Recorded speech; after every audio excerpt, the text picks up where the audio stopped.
socioeconomic inequalities, corruption, unemployment, xenophobia, crime, and gender-based violence.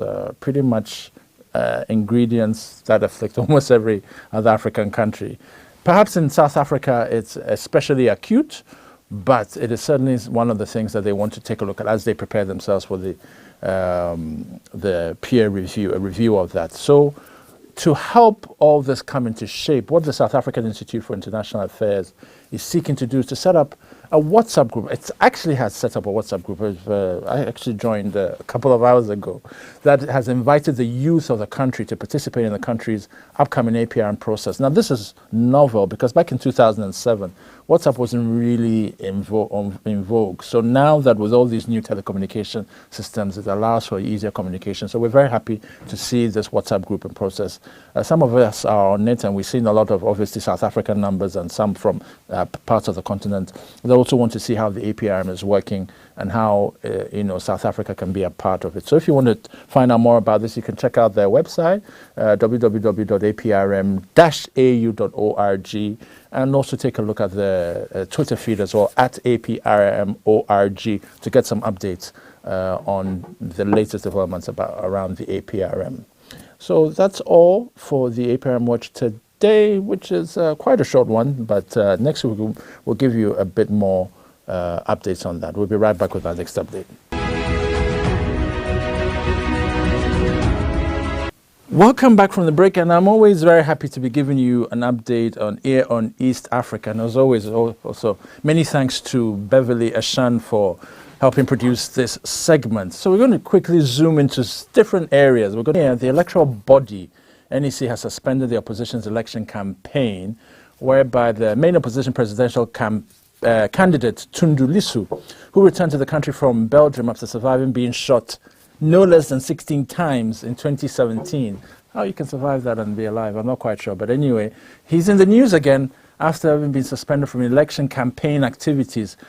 Now he's been suspended from campaign. Oh dear, some people's lives. But anyway, he was accused of making seditious statements during one of his rallies. The National Electoral Commission said the commission had received complaints from two political parties, the ruling Chama Cha Mapinzu and National Reconstruction Alliance, regarding statements made by effective October 3rd, 2020. But after all that has happened to him, including COVID, I'm not quite sure whether he really minds. But anyway, let's take a quick look at security. Kenyatta, the president of Kenya, is to refuse if US asks for drone strikes. Now, previous news that the US is reportedly seeking permission from Kenyan government to carry out drone strikes targeted at Al-Shabaab has been refuted by President Uhuru while on an official visit to France. This is the first time the government is officially responding to claims first reported by the New York Times in September. In his statement, he denied reports that the US military sought authorization to carry drone strikes inside Kenya and stressed that if such a request were made, he would refuse. Now, the backdrop to this is very important. You may recall I've said it in different shows that AMISOM, the AU mission in Somalia, has been around since 2007. They're fighting Al-Shabaab in Somalia. And the Kenyan Defense Forces, the major military force of Kenya, has been leading on this, as well as Ethiopia and some of the other East African states.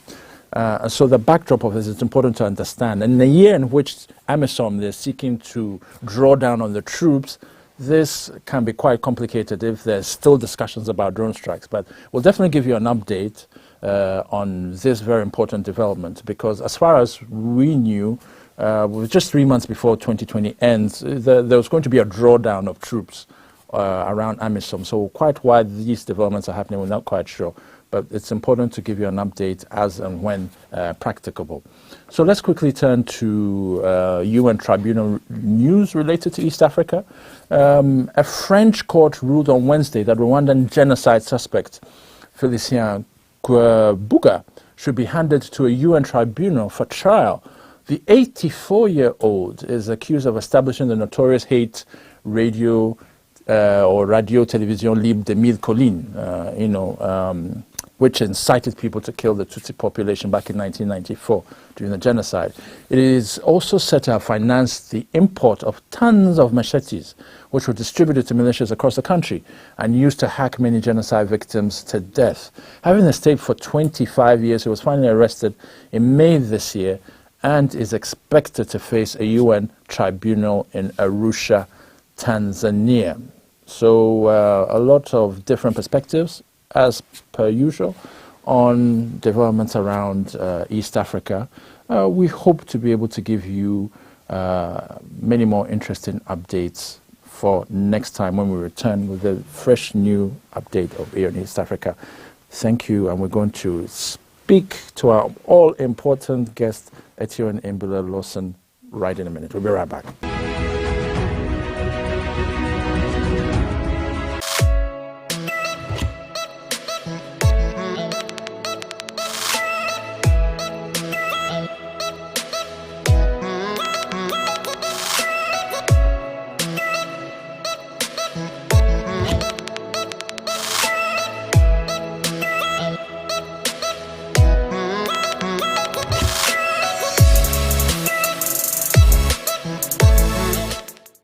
All right, so welcome back from the break. My name is E.K. Benson Jr., your regular host for Agenda 2063 TV show, where we give you all the best and authentic stories around the AU and its institutions. And like I said in earlier discussions, and today is a particularly important day for having a conversation around the media, because in a couple of months, the Secretariat of the African Continental Free Trade Area is going to be open for business. That is when really people are going to start understanding how it all works. They're going to be trooping in and out of the Secretariat, that kind of thing. So we need people to actually understand that it's not just another AU institution in town sitting like a white elephant. It's actually have people who are going to do work. We want to get back to the past a little and speak to some of the people who have helped us along this journey to help us understand how we got here, because without the media, without actually understanding and breaking down some of the issues as clearly as possible, we'll not be able to be where we are. So especially around a complex issue like the African Continental Free Trade Area, where some people are not sure whether it's time for the private sector, to run roughshod, or whether it's time for the AU to do whatever it wants. We need to have a meeting of the minds where everyone is clear why the African Continental Free Trade Area is here. And so, today in the studio, we have EIB personality, Etienne Imbula Lawson, around the African Continental Free Trade Area through very good production shows and understanding with Media House, for us to really get a sense of developments. So we just want to get a kind of behind the scenes of how it is, or how it was for her when this all after conversation started, because I now had to play catch up and make sure that as many people. So the journey is still underway, reasons for which we have shows like this, but it's always also important to recognize people who have, helped you along the journey. And so Etienne Imbula Lawson is one of those people, so we're very happy to have her here in the studio. Etienne, nice to have you here. Good to be here, and congratulations. We're almost there, aren't we? We're almost there. Yes. Yes, so 2021 is just around the corner. Yes. Before we blink, it'll be upon us. Yeah. But when you also blink back into the past a bit, I'm sure you think back to when you had all these people coming to talk about ECOWAS and AU. Tell us a little bit about how that all went for you, the media dynamics around the reporting, because I'm sure you've been used to kind of reporting style, but now Continental Free Trade Area, where do you start? Yeah. Well, for me, it was an interesting experience. I have a background in international relations, and actually I did my dissertation on Pan-Africanism. So I had an idea, and its relevance in the 21st century. And so I had an idea about the African Union, of course, ECOWAS and other regional blocs, and the need for integration. But there was also that understanding that does the AU still have the relevance that many had imagined during the OAU era? Because initially it was all about the liberation of the countries, then bringing together one Africa. But with time, it seems that we have fizzled out. And so first of all, reporting as a journalist, you need to break matters down for people to understand. Yeah. But when your audience already has a preconceived notion that, oh, the African Union is just about countries, it's not about people, and that's always the problem, because it's the African Union of the people, not necessarily of the countries, because of course the people make up the countries, then it makes it very difficult to capture their attention in that way. So first of all, we had to, well, for me anyway, I had to get the people who would not just talk about it in abstract, but make it relevant to everybody, to everyday. Yeah. Because everybody wants to hear about how they can make extra money and how, you know, this new AU body is going to assist the average Ghanaian make money. Yes. Give them a bigger market to sell to, restrictions. So it was, everybody has a business idea. We're all business people, you know, in Ghana, one way or another. Yeah. So to make it relevant in that way was very, very important. Yeah. Now, the best way to do that, and what I learned through the years, was to start getting the unions involved, the trade unions. Okay. Because when the trade unions are involved, their members are involved. Okay. When they are members, because when you are going to interview, for example, the TUC chairman or the AGI chairman or president, you put out artwork. Okay. Their members will want to listen Okay. to their president or their chairman speak and represent them. Sure. And through the listening, they're able to better understand. Now, these people go to their various places of work and they interact with those who are interested in matters to do with integration, matters to do with trade. Okay. And so then they pass it on to their colleagues, who then pass it on to their families. Then they go to church and they have these kind of conversations. Concentric And then the circles. market, exactly. Yeah. So it moves round. And also remember that in ECOWAS, for example, we have the free movement of persons and goods and the likes. But many say that this is mostly for those who are in the border towns and the bureaucracies. There's a lot that goes on the borders. So you must make sure that you explain to them that this is what it really entails. And if you're enjoying the benefits of ECOWAS, imagine what the AU could do for you. Okay. So that was also important to point out. But Emmanuel, a challenge that we had was the language. Okay. Because we speak English. The media house I work for, predominantly we speak English. We have the 3 stations as well, but for where I work, we speak English. But not everybody understands the English. Right. And a lot of those who are involved in the cross-border trade, especially along the ECOWAS sub-region and you know, along our borders, they do not understand big English, they would say. Okay. The technicalities, very difficult to explain. So you not only need to break it down in English, but you also need to break it down in such a way that the person who doesn't necessarily understand, you know, Customs. yes, customs, you know, you have to break it down to the barest minimum so that they are able to understand, and so that the person who is listening to you and who understands, they can explain it in Twi, in Ga, in Ewe, in Kusal, in Dagbani, in Wala, in, you know, in so many languages so that everybody can understand. So that was a major challenge, but through interactions with the unions and also the persons on the ground, I would think that we're able to get some of that done. Vulgarisation. For the French, they use the word vulgarisation to mean popularization, which is very interesting because for them, what they're trying to say with that is that you're breaking it down to the barest, let's say, minimum for everyone to understand. And that also takes me back then to whether there's a need to quickly start looking at how issues around the African Continental Free Trade Area needs to also be broken down into local languages without necessarily making it too vulgar. Because you know, for example, in Ghana, the way we speak on radio in Twi and these local languages, there's it sometimes defies, you know, how English grammar. We go into poetry and everything before we get to the point of the story, which can sometimes be very distracting. So, in your view, how is there a fine balance where there's a necessity to break these things down to the common man, but without necessarily making it too common for them?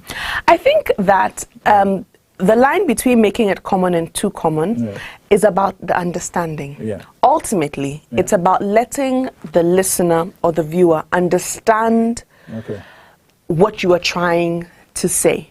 Whether they understand it when you say it poetically or whether, because you see, when you want to explain technical things, and by the time you're done explaining it, the person you're explaining it to doesn't understand. You haven't done anything. And also, when you explain it and the person understands, but they think that it is above them, you haven't done anything. Because this is supposed to be for all of us. So if we are able to understand it the way we say it, if we want them to understand it, we have to speak their language. And not just, I'm not just speaking about the literal form of language, but you must speak it in a way that they will be able to understand. Because if you don't do that, for example, the African Continental Free Trade Agreement, you can't import rice from China to Ghana and say you're going to sell it to Nigeria and enjoy the perks of the Continental Free Trade Area, or to Kenya. It must be a good made in Ghana. But to explain that to somebody, you may have to give them a scenario of somebody going to bring goods from China or from Europe and bring it and repackaging it and selling it, as opposed to the person who has grown maybe the rice or whatever it is in Ghana, and then you tell them that to these two people went to sell there and this person got a discount and this person didn't. Scenario. So now they understand. Oh, they're like, oh, okay, so if I go and grow the rice in my farm in the backyard and then I package it nicely and then I can enjoy it. But if I just go and bring it from another country and then I want to repackage it and I won't enjoy it. Maybe for someone that's the best way for them to understand. And when people understand it, then they're empowered to challenge not challenge the system, but challenge those who try to take advantage of the system. I see. Because we always have persons who want to make money where they should not be making money, or take advantage of what they will call people's ignorance or lack of information. But if the person is informed enough and they know that, wait, but I heard on this station that if I do it this way, I'll get it right. So what are you telling me? Why are you saying that? Then if indeed they need more clarity, you can explain to them, oh, this is the situation, this is the situation. But if you try and you know, make it so technical or what some would say more elitist, then the people who are supposed to benefit from this will not benefit from it. So it's very important to break it down without losing the import of the message. Because if you lose the import of the message, technically you've not done anything. And in your view, do you think that the reporting on the African Continental Free Trade Area is a business issue or it's a general news issue? I think it's a general news issue. I think it affects everybody because, and I think business affects everybody. So let's not make it just about selling and buying. This is a way of life. This is how we're supposed to interact with each other going forward. This is an avenue for us to have some form of a United States of Africa. This would be the biggest trade union in the world. And so it should not be limited to business. This is every day. This should be a headline story. This should be a first story about how amazing this is going to transform our lives. And so it shouldn't be limited to business. It should be everything, technically. So we're going to take a break in a minute, and we'll return to that very important because there's some things I want to unpack there. So we'll be right back.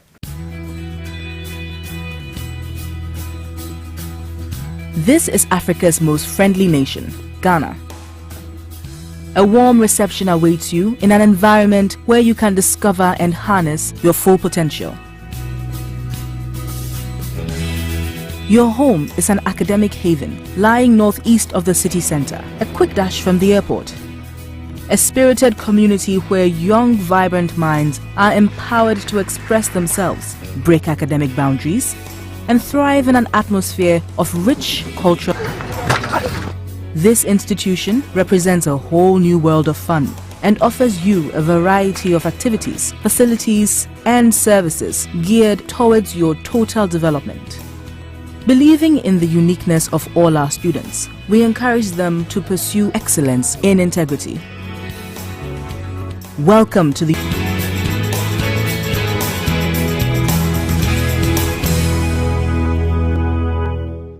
All right, so welcome back from the break. We're having a very interesting discussion about media dynamics, involving the whole reporting of the African Continental Free Trade Area.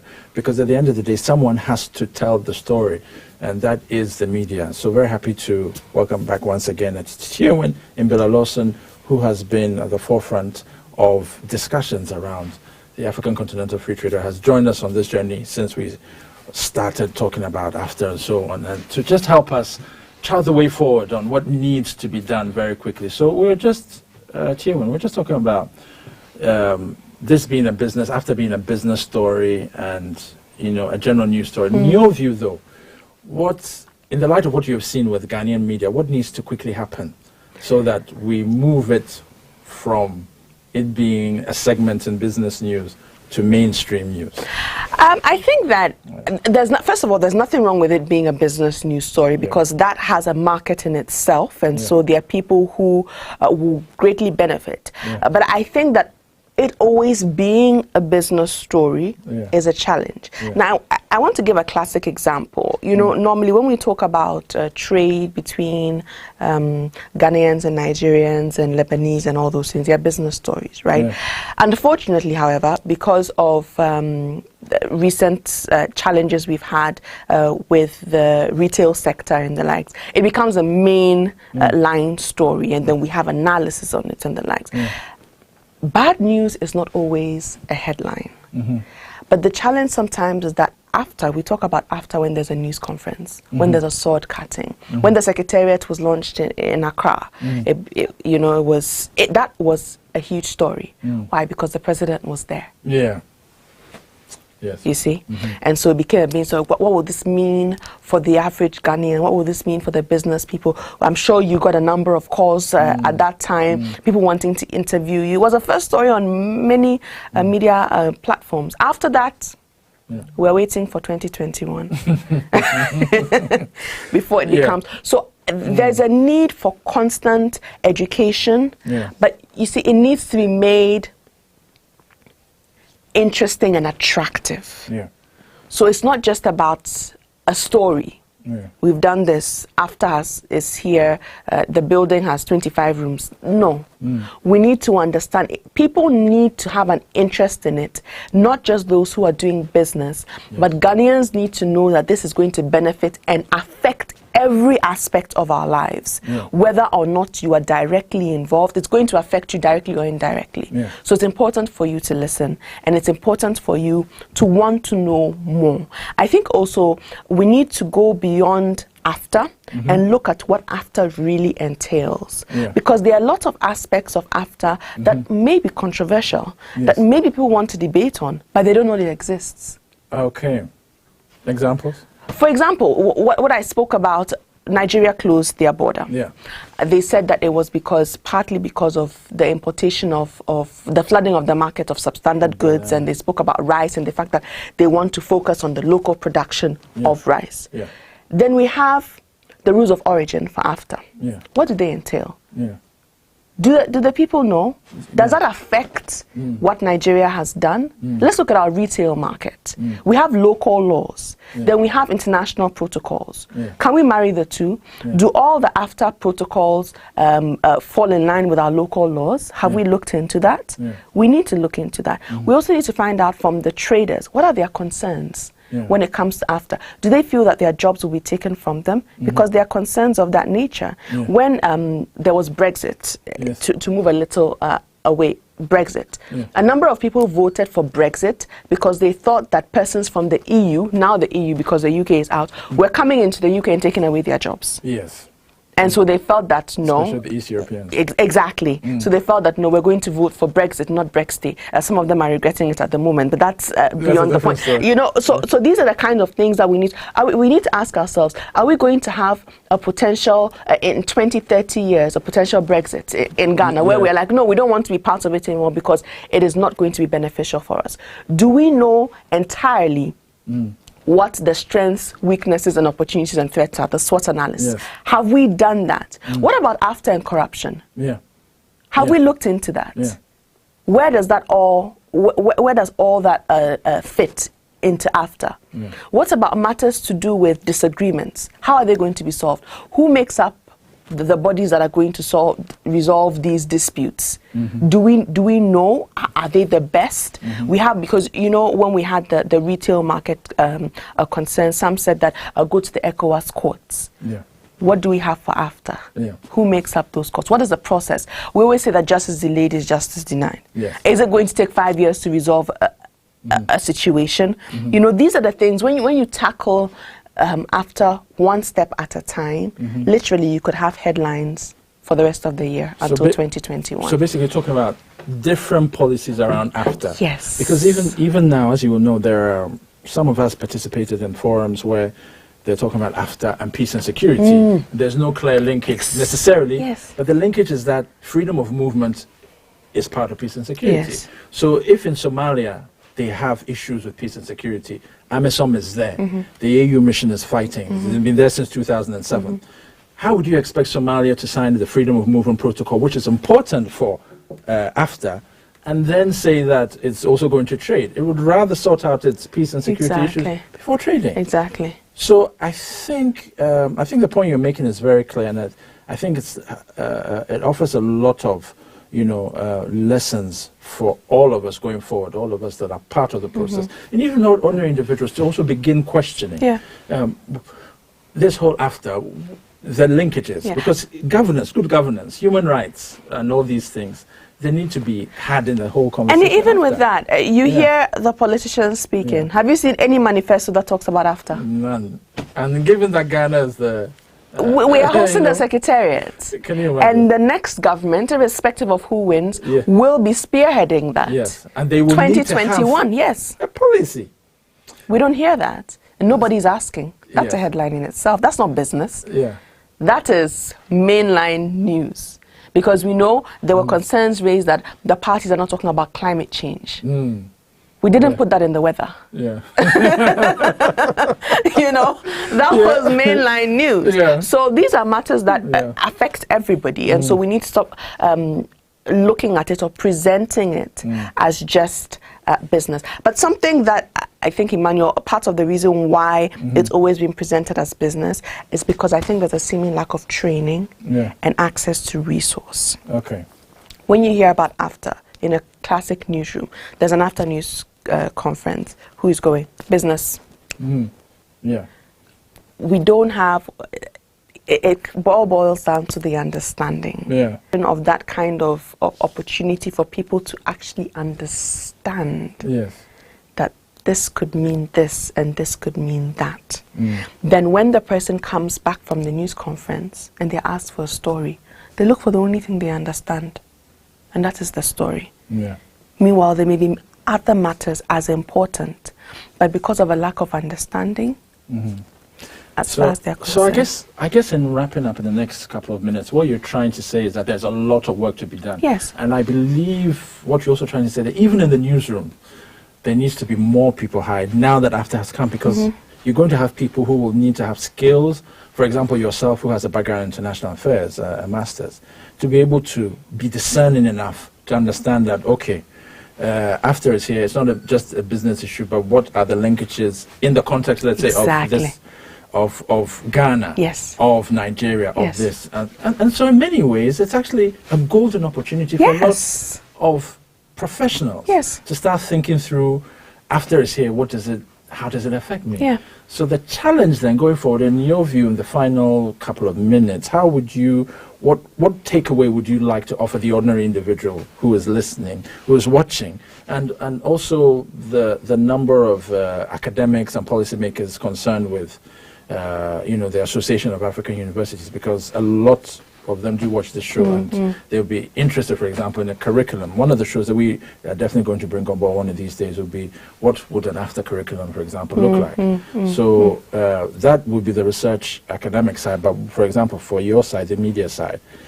your final takeaway on what you think needs to quickly be done to create or be relevant in the conversation on AFTA? I think first and foremost there needs to be training. That's first, training.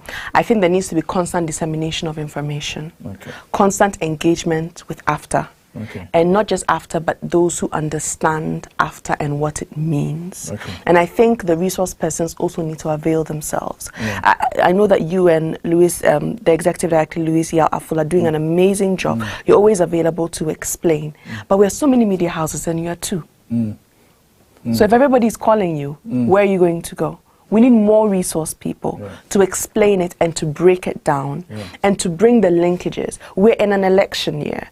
We're going to the polls in a little over 60 days. So we need to find ways of incorporating after into the electoral campaigns and policies that our politicians are talking about. It's a little too late. It's never too late. Even if it's 10 days to an election, it's never too late. All you need is an opportunity to get the politicians or the persons who have a want or a desire to lead the nation and ask them, what's your view on after?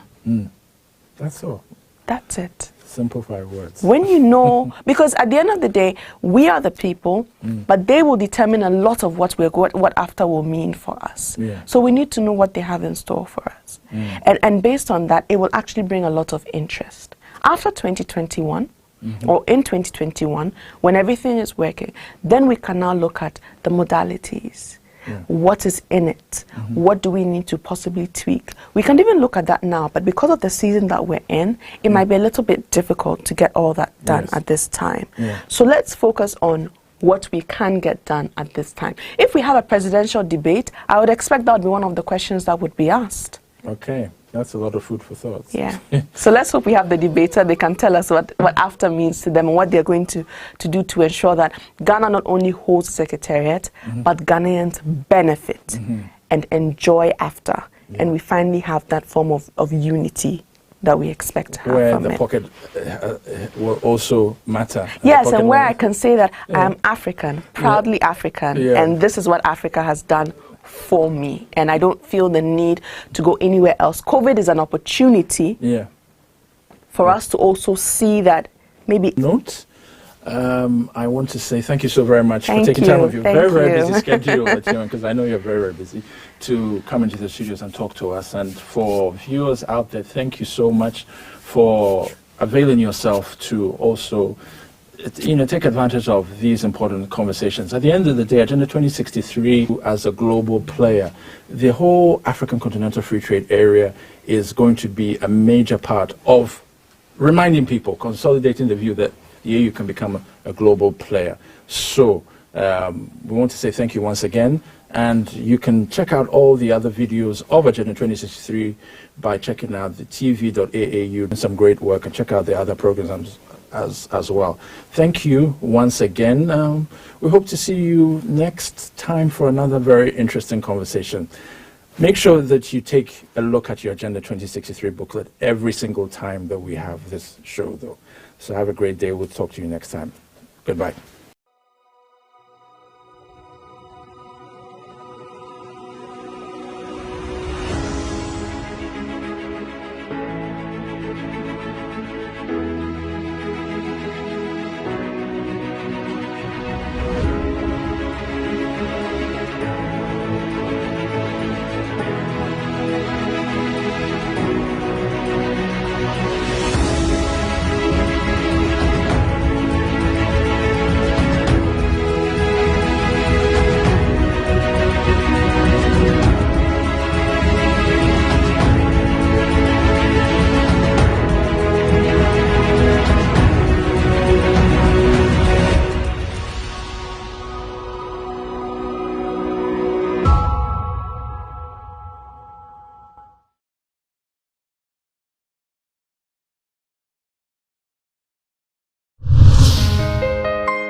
Hey, so this is Dishant from Unica University Common Application. I recommend you to watch AAU Television. AAU TV is the place to be for every person in higher education in Africa. Better be there or be nowhere. Continuez de regarder la télé et surtout sur le AAU. Keep watching it and it will change the way on the continent. AAU, great job. I want to tell you that AAU television is fantastic, it's educative, it's informative, and it is a must for anybody who is interested in higher education in Africa. When I was in Accra, last year. I did an interview on this TV. It's a very important mouthpiece. It's a data, it's a bank of all we need for the development of higher education in Africa. People should make an effort to view it because it discusses very current issues of development across the continent. I believe that the station will continue to promote the overall development of Africa, particularly in the tertiary education sector. AAU TV provides a platform and shares a lot of information to a broader audience. So we wish you all the best and please continue serving AAU TV, the voice of higher education in Africa.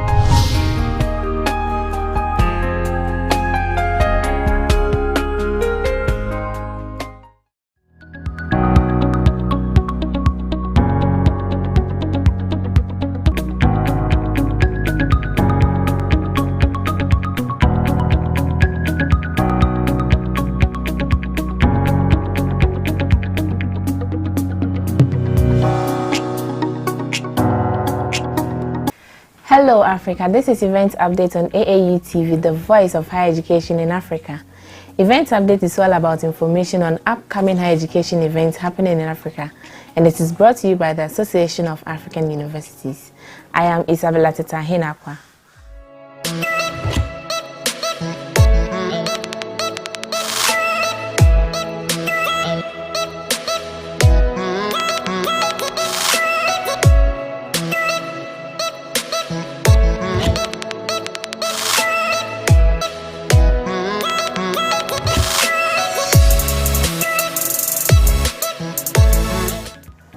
The Berkeley College of Environmental Design at the University of California is calling for proposals for the Berkeley Undergraduate Prize for Design Excellence Endowment to promote this investigation of architecture as a social art.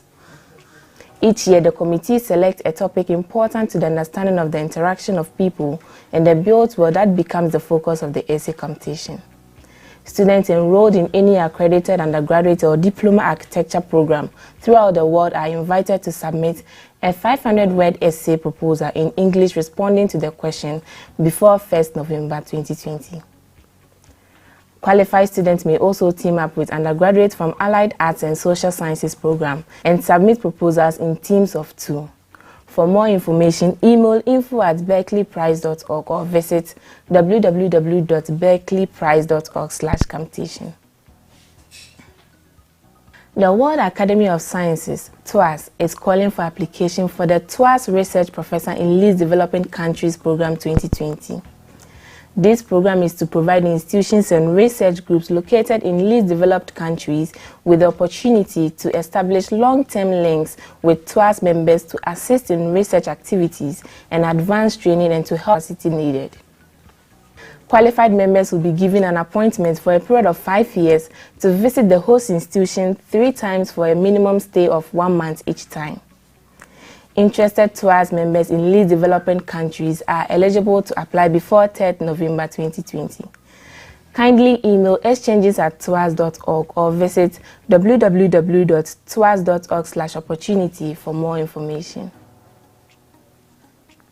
Spencer Foundation is calling for proposal for the Spencer Foundation Research Grant for Education Project 2021 to support education research project that will contribute to the improvement of education.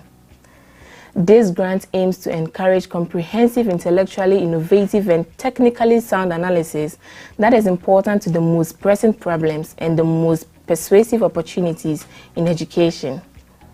This program is field-initiated in that the submissions are not in response to a particular request for a particular research subject, methodology, design or process. To be eligible, applicants must have received a doctorate in the academic discipline or professional field or appropriate experience in the science-related education sector, must be affiliated with a non-profit organization that is willing to serve as the administering organization. The Spencer Foundation does not award grants directly to individuals such as non-profit colleges, universities, school districts, and research facilities. Interested applicants are to register and submit all proposals in English, and budgets must be proposed in US dollars, through an online application form on the link on your screen before 5th November 2020. For more information, kindly visit www.spencer.org/grants_types. The South African Women in Science and Engineering, SAWISE, is calling for application for the Angus Scholarship for female students from Sub-Saharan Africa must have achieved 70% or above grade average in her subject of study in any field of science and engineering. This program is only for 4th year honors of study at tertiary level. Qualified applicants should submit their curriculum vitae, an official academic transcript, letter of motivation, certified scholarships at gmail.com before 15th November 2020. Kindly visit www.saywise.uct.ac.za/saywise to apply online, and for more information, email saywise.scholarships@gmail.com. Application for the National Academy of Education Spencer Postdoctoral Program 2021 is open to support 25 early career scholars working in critical areas of education research. This fellowship supports non-residential postdoctoral proposals that make significant scholarly contribution to the field of education, and also develops the careers of its recipients through professional development activities involving National Academy of Education members. Interested applicants must have received their PhD, EDD, or equivalent research degree between January and 31st December 2019. Applicants should have a demonstrated record of research experience in education. Proposed project must be an education research project. Non-US citizens are also welcome to apply. Kindly submit a demographic information, current institutional information, terminal degree information, project information, and uploads and references to apply before 18th November 2020. For more information, visit www.naeducation.org. The Water Candidate Fellowship is calling for application for the Water Candidate Fellowship 2020 for postgraphy within Arctic and or high mountain environments, with preference for field studies that advance the understanding of environmental change, past or present. It is open to post-PhD researchers affiliated with a UK university or research institute or fellows and members of the society who are employed outside the UK. Also, it is essential that the project you are undertaking advances geographical knowledge. To apply for the fellowship, please complete the RGS-IBG Grants Program application form and send via email to the Society's Grants Officer at grants@rgs.org before 23rd November 2020.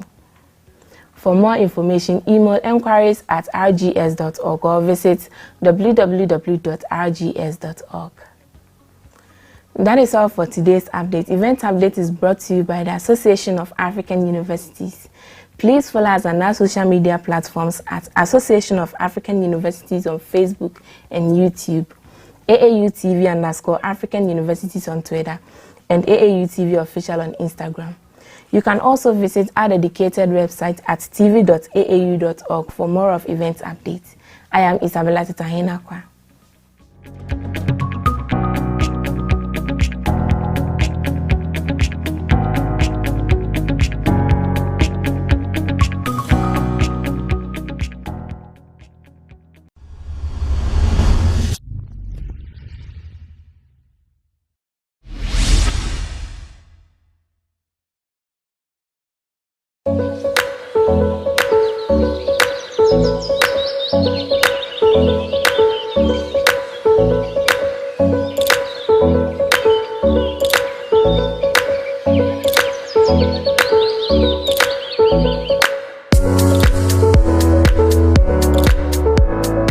Participants that have registered from this webinar across the globe, and I welcome each and every one of you. I'll be your facilitator today, and my names are Nodumo Dlamini.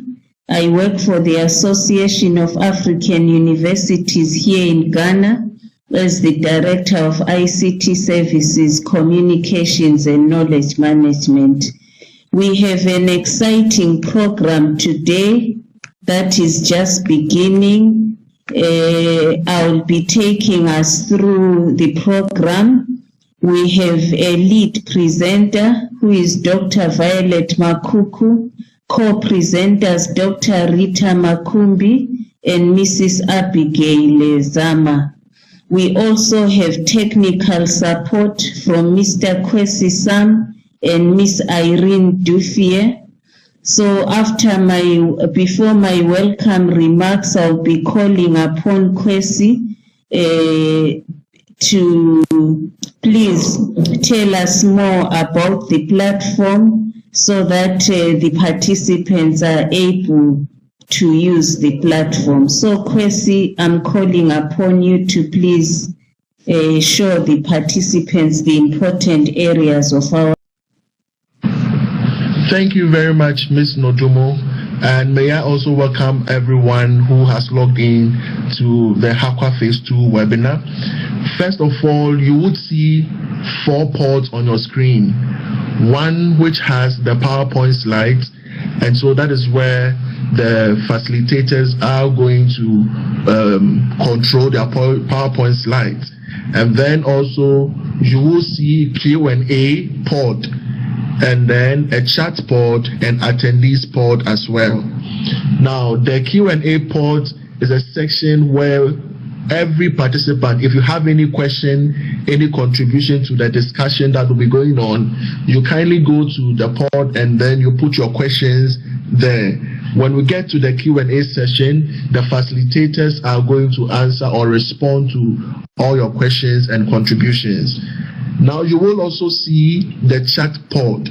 Now the chat port has 2 sections. Section 1 is the everyone port. Everyone port means that all of us who have registered for today's webinar can send messages, can respond to messages on that port, and everybody sees it. But there is a second port that is a bit private. If you want to chat with any participant who is logged on today's webinar privately, all you need to do is to go to the attendees port, you scroll through, and you put your cursor on the person's name. So for example, if you want to chat with a friend, put your cursor on the person's name. The option of Start Private Chat will show. Click on Start Private Chat and you will be able to engage the person privately. Messages sent to that port will not be seen by anybody. It is between you and the recipient of that message. So we have Q&A, we have chat port, and then we also have the attendees port. The chat port has the private one and then also the general one, which is for everyone to communicate. Thank you very much, Ms. Nodumo. I think this is much more clear.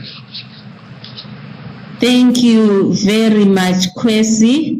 So based on our program now, we have some short remarks that will be coming. The first remarks that we will hear are coming from the Secretary General of the Association of African Universities, Professor Etienne Ehile. In brief, Professor Etienne Ehile is an Ivorian national and a renowned physiologist. He holds a doctorate in neurophysiology that he obtained from France, and his research works have largely focused on that. He's also the former Director de Cabinet at the Ministry of Health and Public Hygiene in Ivory Coast, and also a former Vice Chancellor of Université Nangui Abrogwa in Ivory Coast. He became the Secretary General of the Association of African Universities in August 2011. And Professor Ehile is not new to the higher education sector, particularly AAU, because he was also an active member of the AAU governing board since 2005. As you can expect, he has also published several scientific papers in various international and renowned journals, and he has also held other administrative positions during his career. So I would like to welcome Professor Ehile to give us a few remarks. Kwesi, if you could assist him to enable his microphone. I'm trying to locate Professor Ehile online, but it appears he is not online yet. Okay, no, that's fine. The next person that is meant to make short remarks is Miss Deidre Lennon. Is Miss Deidre Lennon logged on? Kwesi? She's logged on. Yeah, she's logged on. Okay. She will switch on her microphone and then also her camera for us to see her shortly. So she is ready to make a presentation. Okay, before she makes a presentation, I'll just briefly introduce her. Miss Deidre Lennon has been working for international cooperation in higher education since 1992, and she has worked on a number of programs that are under the European Union, and she has also supported cooperation in Central and Eastern Europe, the Balkans, and the Russian Federation and other countries. Since 2009, she has had a particular interest in higher education policy issues within Africa and the European Commission's DG Education and Culture. She's also been involved in the preparation of several programs such as Erasmus Plus and other programs that promote internationalization in higher education. She's also involved in the HAQUA project as a supporter and represent an institution that is actually supporting the funding of the HAQUA project that we are hosting this webinar for. So you are most welcome, Miss Deidre. I'll put off my own camera so that people can see you. Thank you.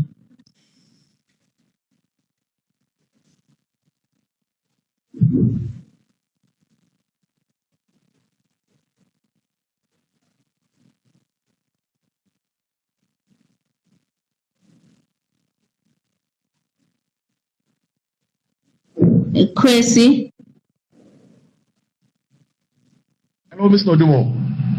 Yes, is Deidre okay? Yes, she is a presenter. I don't know if she can hear us. She has to put on her microphone and then her speaker as well.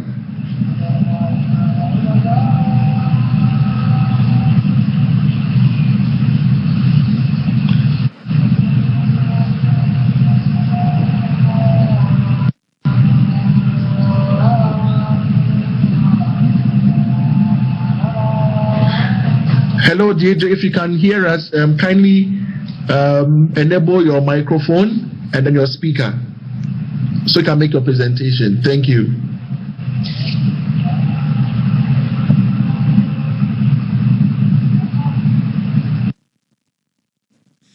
Okay, maybe we can return to that. In the meantime, I suggest that I can be introducing the speakers that we have today. So maybe Kwesi, behind the scenes, can you support Miss Deidre Lennon? Okay. I would like to introduce the three speakers that we have today. Our lead speaker is Dr. Violet Makuku. Dr. Violet Makuku holds a PhD in Quality Assurance in University Education from the University of South Africa in South Africa, UNISA. She is a higher education quality assurance specialist, is a workshops coordinator for AAU, and is the project officer at the AAU for the project that we refer to as HAQUA Phase 2. Harmonization of African Quality Assurance and Accreditation Initiative.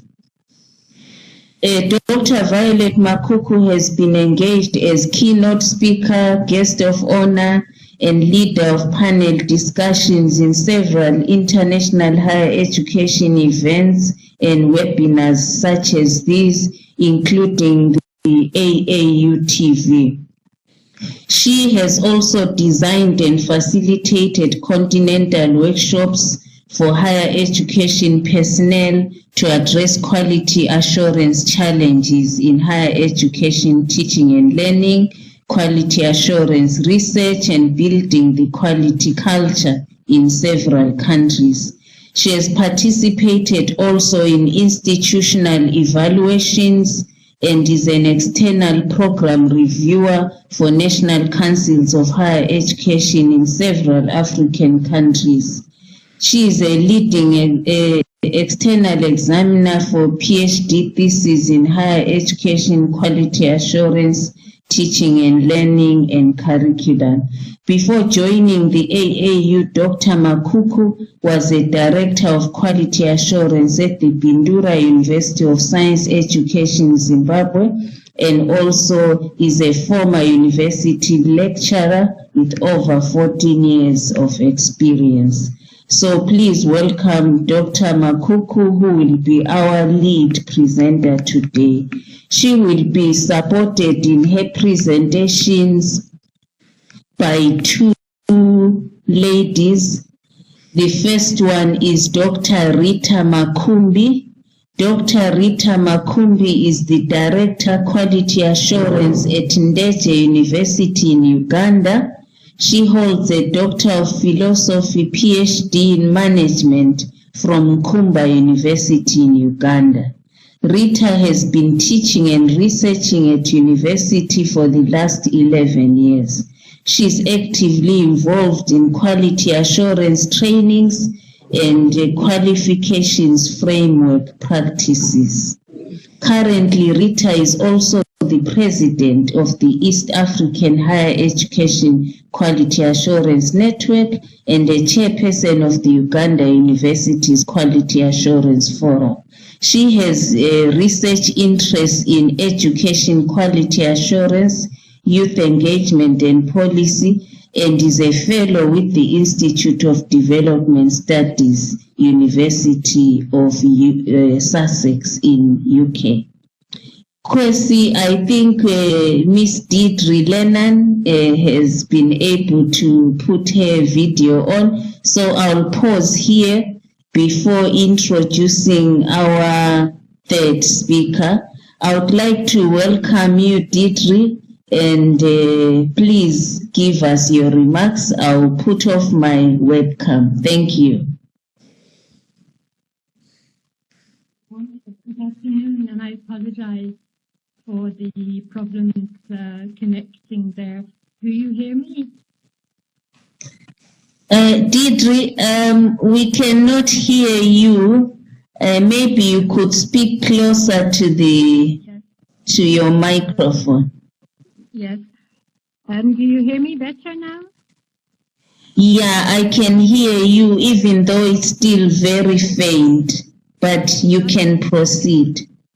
Okay, I'm sorry about that. It must be the quality of my phone, and it's the first time I'm using this particular application, so I'm not very quick on the buttons at the moment. I'm sorry about that.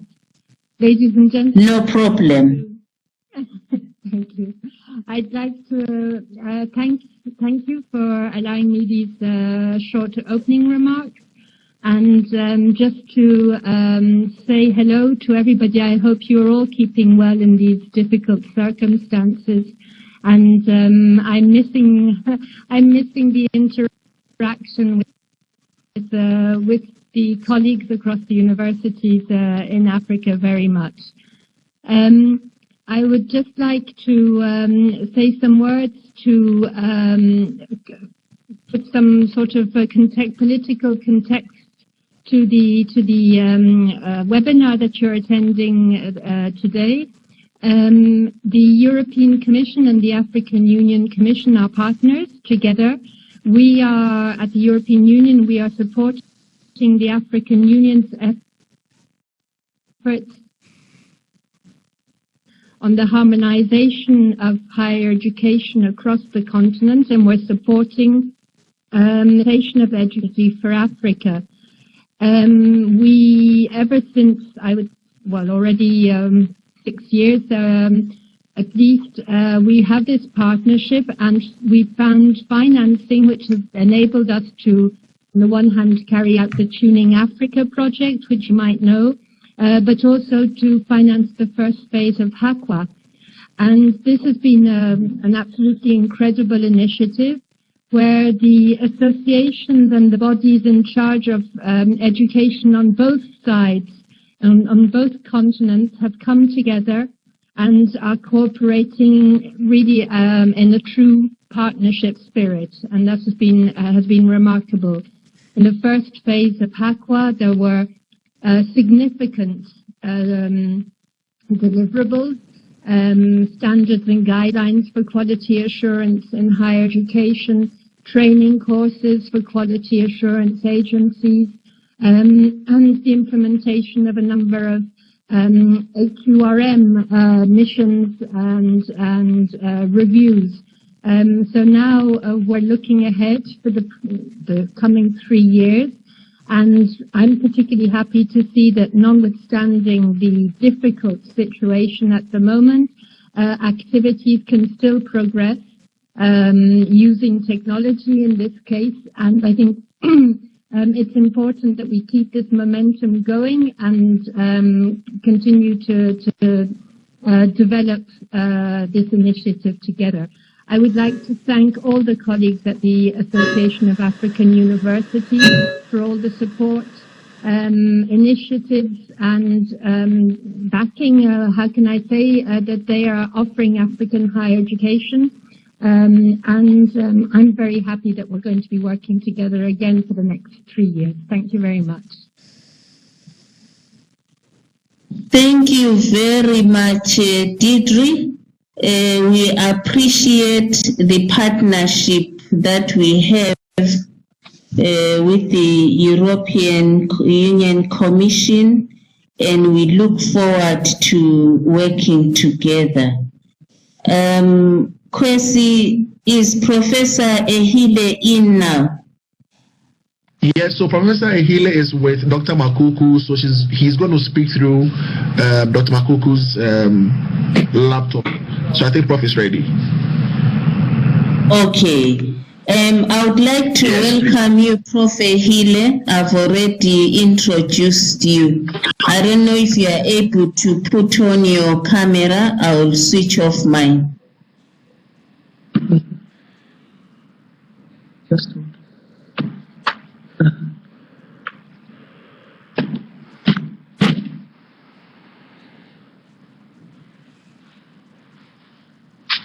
Good morning, distinguished participants, ladies and gentlemen. First of all, allow me to introduce 2 key persons who were instrumental in HAQUA 2 initiative.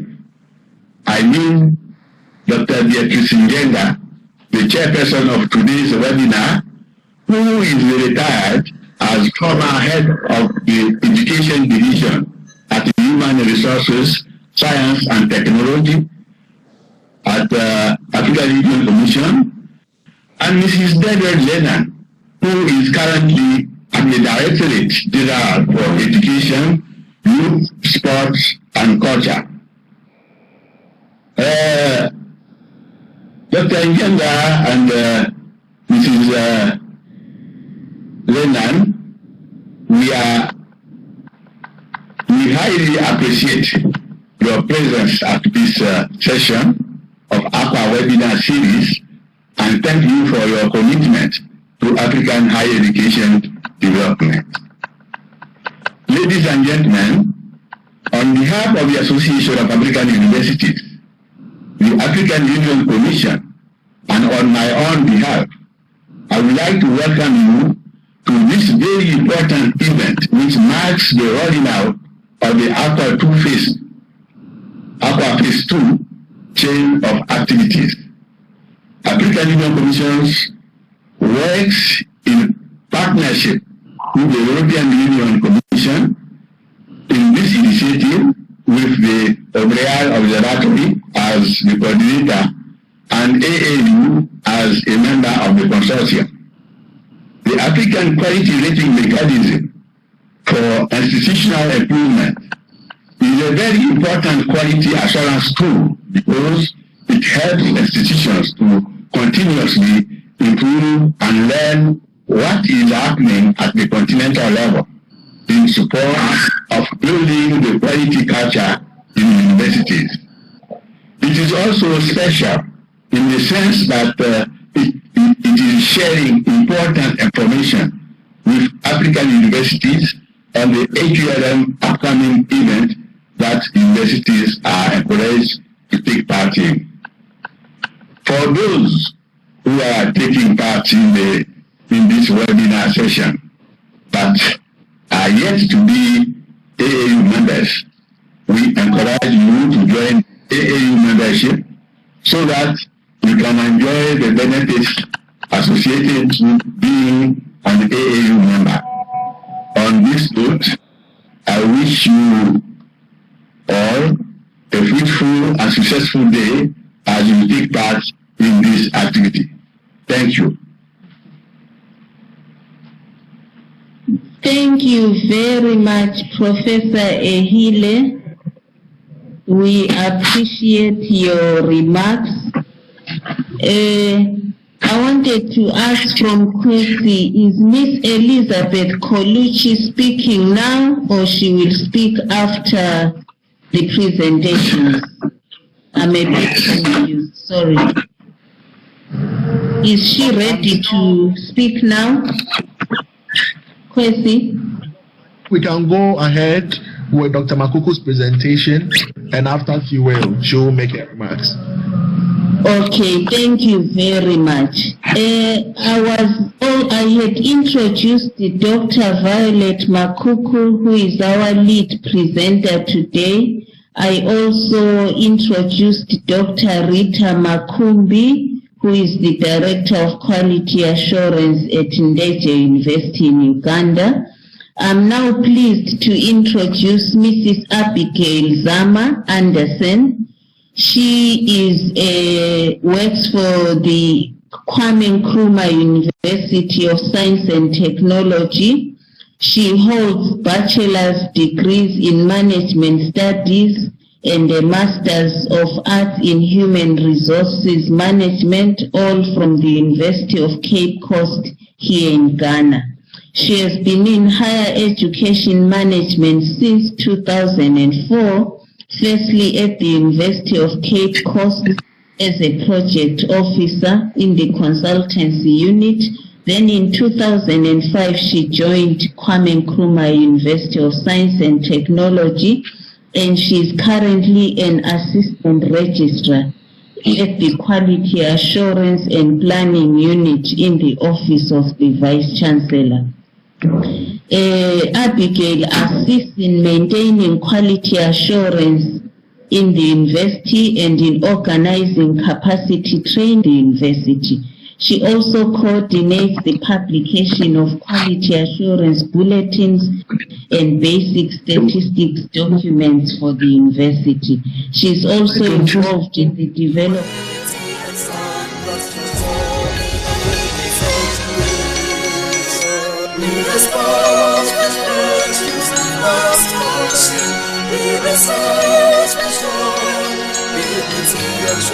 We facilitate teaching and learning all disciplines and courses, transforming Africa's education.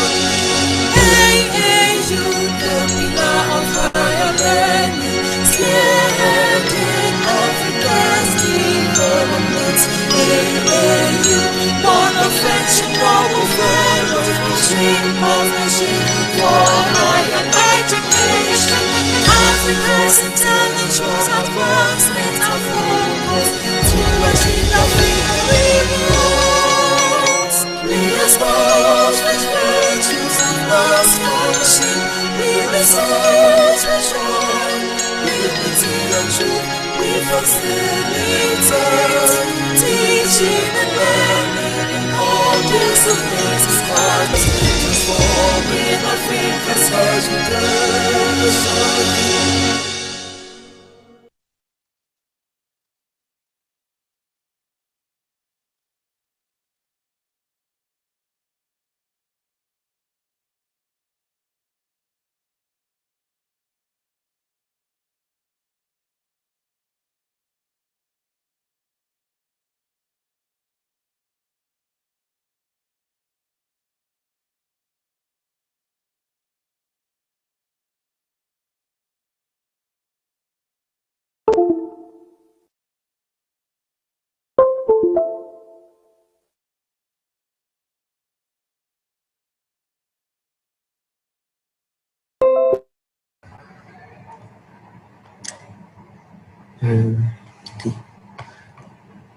Hello everyone, and it's Muhammad Atiyah speaking, and welcome for all of you. It's a pleasure to be with you today in the African Universities Week celebration.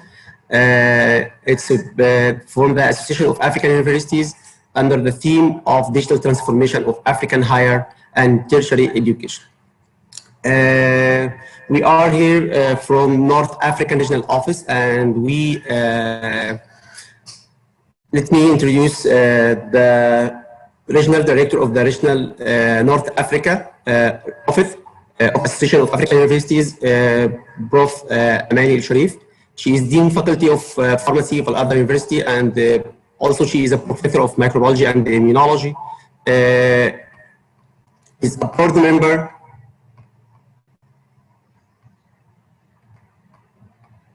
and she is a board member of National Committee of Women in Science and International Journal of Pharmaceutical and Medical Sciences, the former Director of Training Sector of National Authority of Quality Assurance and Accreditation of Education, NACA. Prof. Sharif is a quality assurance expert and consultant in different international agents, American Accreditation Council, Pharmacy Education, HACA Initiative, World Bank, DID, and the Ministry of Higher Education.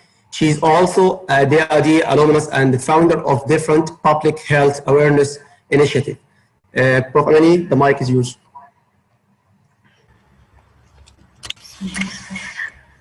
Thank you. Welcome, Africa. There is an It's a pleasure to be here on AEU Zoom platform. Thanks for AEU to facilitate all African communities to be together and to communicate regardless of the challenges and allow us to cross the barriers of distance and time constraints and stressing conditions, and holding this extraordinary gathering to virtually celebrate AEU, all together for the first time on the same board. Thank you for Secretary General of AEU, Professor Eheli, for the out-of-the-box and creative deeds you do for all of Africa. Actually, you build the... And now, please, Professor Eheli, Secretary General of Association of African Universities, give our attendees award from your side in Accra, Ghana. Professor Eheli, can you unmute your mic?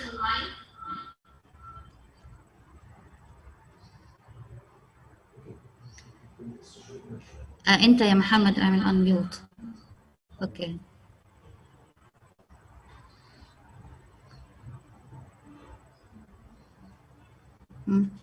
Okay.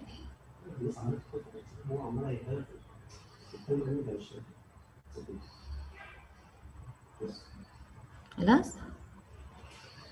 It's ready, Prof. Just click it. Okay. Good morning, everybody. Good morning. Good morning, Professor Amani. Good morning, Prof. Okay, my name is Professor Etienne Hile. I am the Secretary General of the Association of African Universities. I'd like to thank you all to partake in this important activity of AAU on his annual calendar. This year, our North African office, coordinated by Professor Amani, has also organized this activity as part of AAU activity.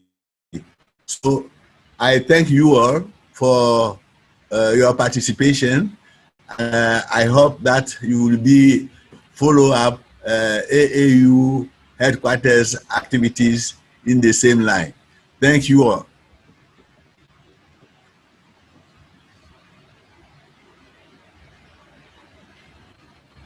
Thank you. Thank you, Prof. Healy, and thank you for all Association of African Universities team to working all together around the clock to have this event and to connect not only all Africa, but also Africa with other continents, as we will see in the attendees. And now, let me share with you a glance on NARU's story. NARU was established for about less than 2 years. Actually, it was about 2 years of success that we wish to be lost forever. So I invite my colleague, Dr. Mahmoud, to introduce a glance about NARU's activities.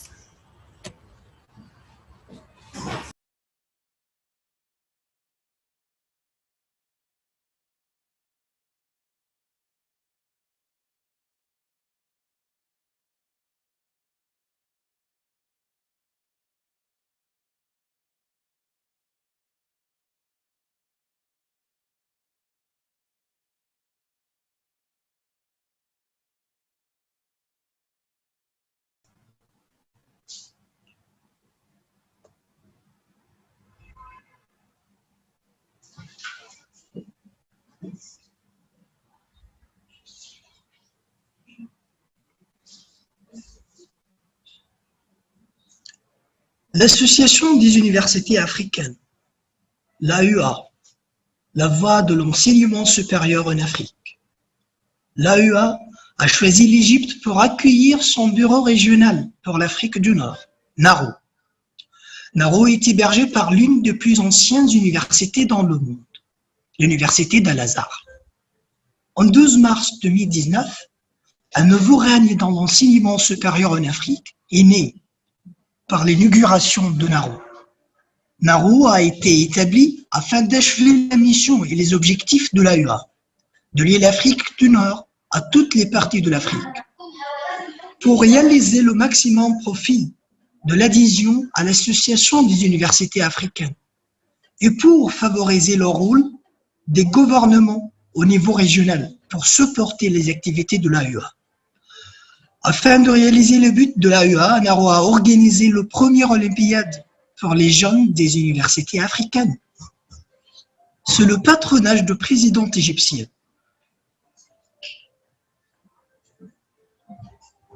Afin de matérialiser le message de l'Olympiade, ayant pour achever l'intégration des institutions d'enseignement supérieur en Afrique.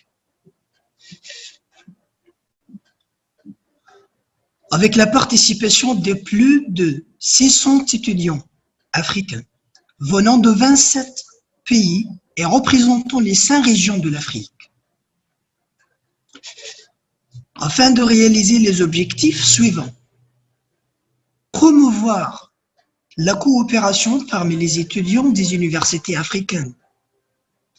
Encourager le dialogue intellectuel parmi les étudiants des universités africaines. Créer une forte base de données de jeunes leaders africains.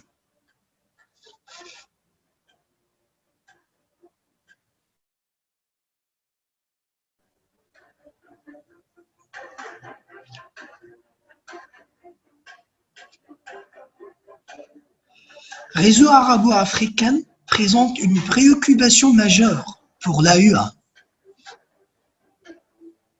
C'est pour cela, Naro a organisé le forum Torizu arabo-africaine afin de promouvoir la communication arabo-africaine.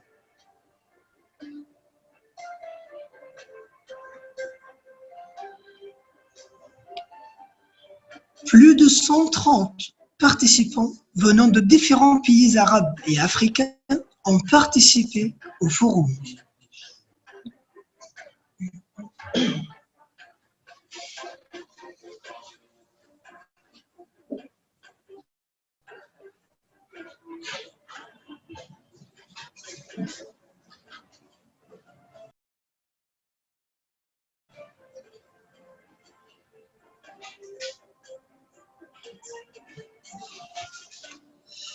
En tant que ça, l'AEA a sélectionné l'Égypte pour héberger la conférence des recteurs, vice-chanceliers et présidents des universités africaines, Corvip 2019.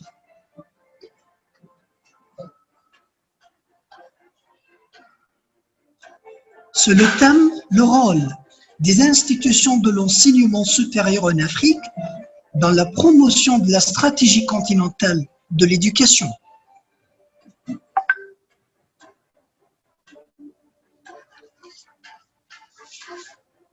Corvip Égypte a été hébergé conjointement à l'Université d'Al-Azhar,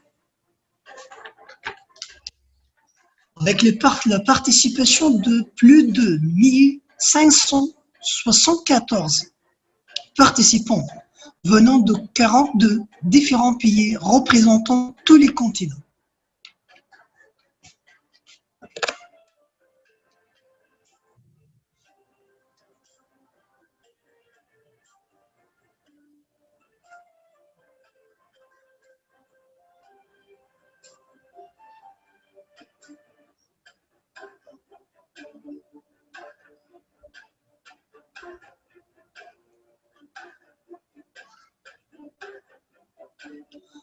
Au cours de cet événement international,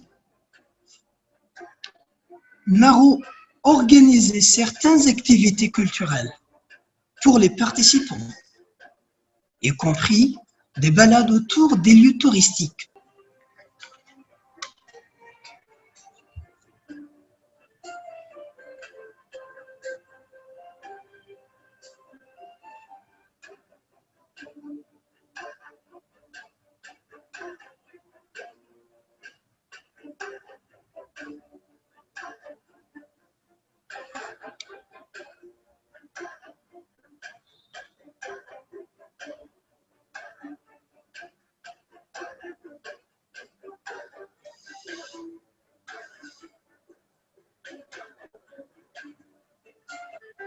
Ainsi que divers programmes de divertissement.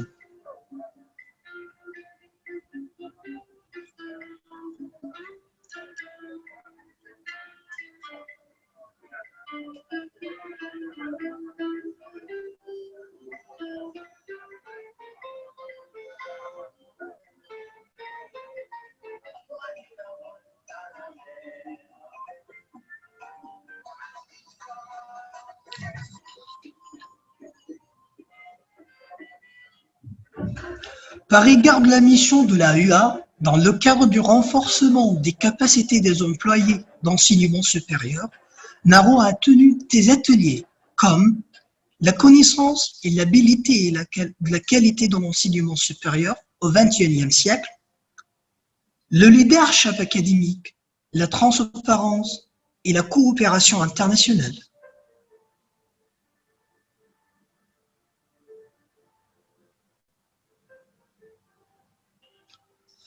Afin de promouvoir l'entrepreneuriat en Afrique, Naro a organisé un atelier sur la formation des formateurs dans le domaine de l'entrepreneuriat et le forum de Sommet africain de recherche et d'innovation, ainsi que de différents ateliers techniques et professionnels. Dans un délai de 6 mois, Naro est devenu un organisme bien reconnu dans la communauté égyptienne de l'éducation et a été invité pour représenter les universités africaines lors de différents événements nationaux et internationaux, comme la conférence de l'Afrique parle de l'éducation, la première conférence internationale africaine. Inauguration du bureau.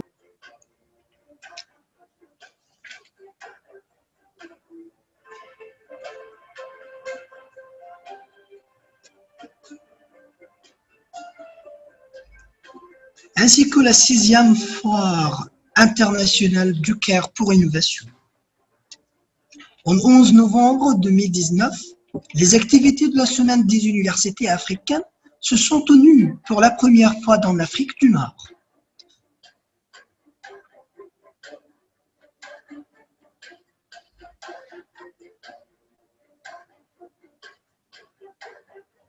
Des différentes activités avec la participation de 18 pays africains. Parmi les activités sont concours d'art pour les étudiants des universités africaines, sous le slogan « Art pour paix ».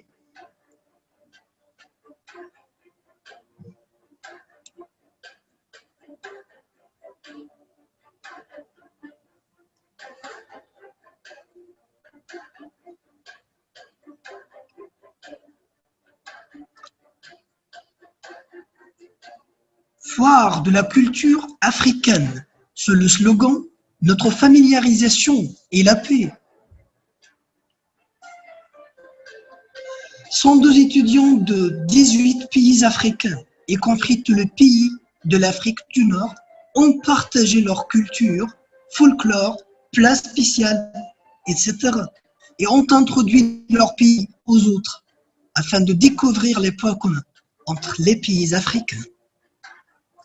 Forum vers une Afrique de paix et de sécurité à travers la qualité de l'enseignement supérieur. Des dirigeants gouvernementaux, politiques, diplomatiques, ainsi que des étudiants d'universités africaines de différents pays se sont rencontrés pour examiner les moyens d'atteindre les objectifs de cette célébration importante. Environ 800 personnes ont participé à ce forum.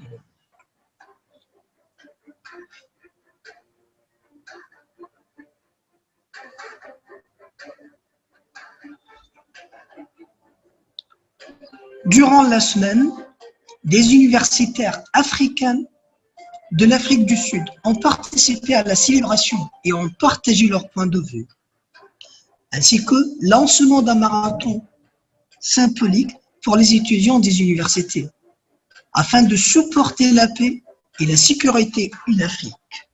C'est le slogan « Étudions vers la paix ». En fait, la semaine des universités africaines a été célébrée partout dans l'Égypte. Afin d'accroître la coopération entre les institutions d'enseignement supérieur en Afrique, NARO a organisé des variantes visites pour le secrétaire général de l'AUA aux différentes ambassades et universités de l'Afrique du Nord au cours du premier anniversaire de NARO. Le secrétaire général de l'AUA a participé à la première réunion du conseil d'administration de NARO. Et en réponse à la perturbation liée à la COVID-19, NARO a créé son plateforme en ligne, l'Académie de NARO, et a organisé plusieurs ateliers en ligne pour aider les universités à continuer leurs activités à distance.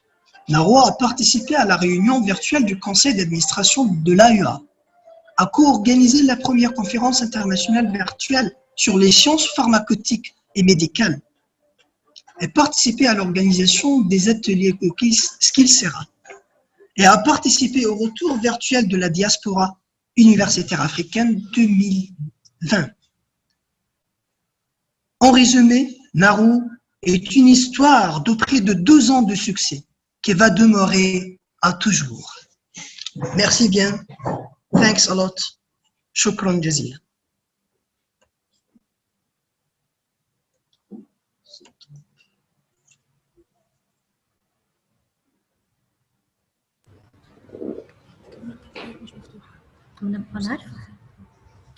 Thank you, Mahmoud, for this wonderful glance about our activities.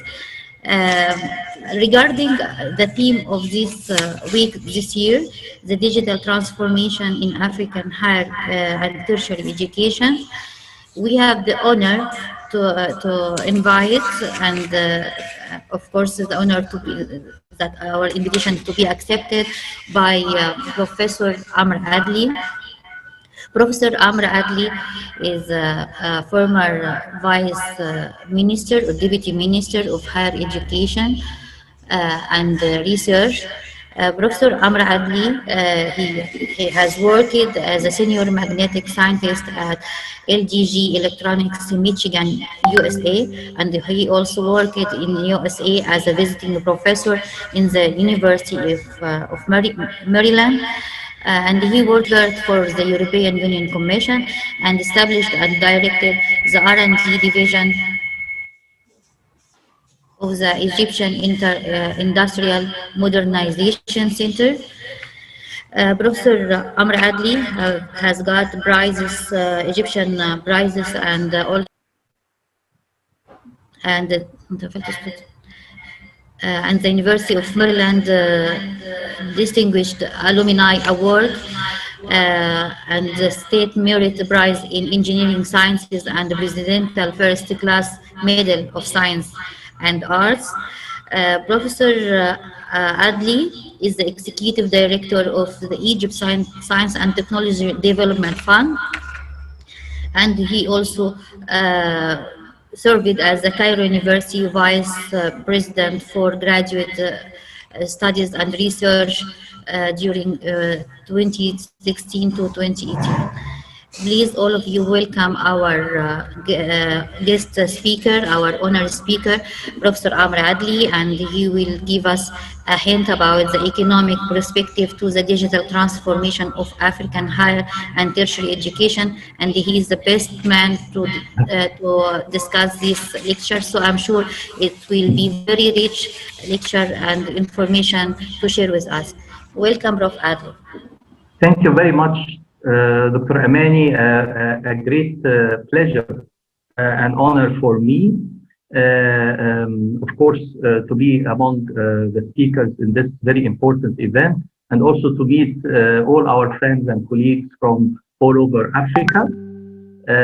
Allow me to share my presentation.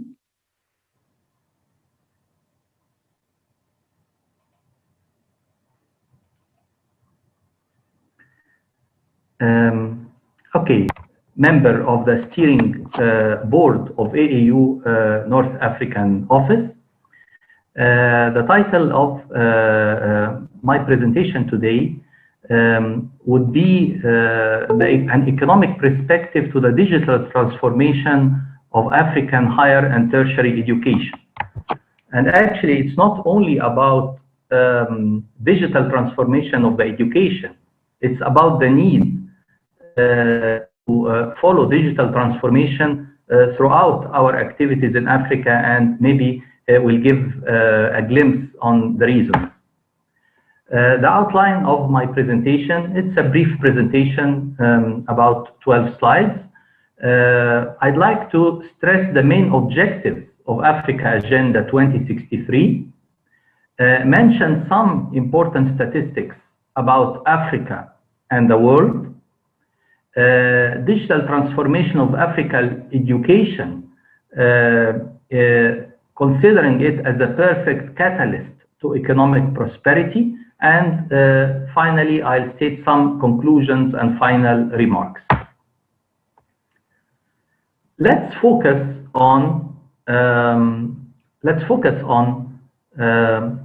the main objectives of Africa Agenda 2063. Of course, there is a very nice image in the document of Africa Agenda 2063 that summarizes the main objectives of Africa Agenda 2063. What are our goals, really? And I added like a sign, a green sign, next to all aspects that are related to three issues: capacity buildup of our young people,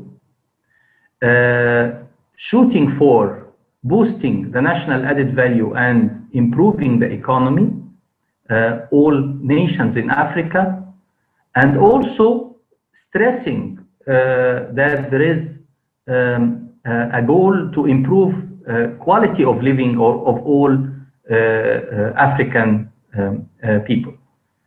Actually, all these objectives are related to offering quality higher education, higher and tertiary education, boosting the R&D capacities to shift to knowledge-based economy sectors, and as I mentioned, improving quality of African citizens. When we talk about moving to knowledge-based economy or boosting the R&D, we also have to remember that the number of researchers in the industry in Africa, the percentage of researchers in non-higher education institutions in Africa is very limited. In other words, if there would be a boost to the R&D to all industries or businesses across the board in African nations, those R&D activities will have to be outsourced from African universities and research centers, and this mandates some change in the strategies of higher education or tertiary education in these institutions.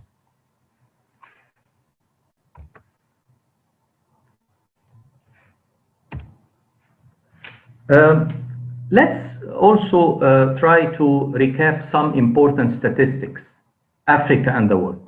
In general, whether we are talking about industries or business, here industries does not mean manufacturing. It could be the banking industry, it could be the retail industry, it could be the tourism industry. In general, industries or businesses are internationally classified as primary, secondary, and tertiary. If we are after boosting our economies, we have to focus on tertiary industries. Tertiary industries deal with service industries which are based on ICT, information and communication technology, or high-tech industries which also involve a lot of ICT. Whether secondary or tertiary industries are considered, the percentage value added is usually measured by the percentage of tertiary industries in a certain nation or continent, and also the so-called competitive industry performance index. But let me stress that if we are after boosting the economy, we should be after focusing on tertiary industries. And as you can see, ICT is a common factor when it comes to targeting tertiary sectors.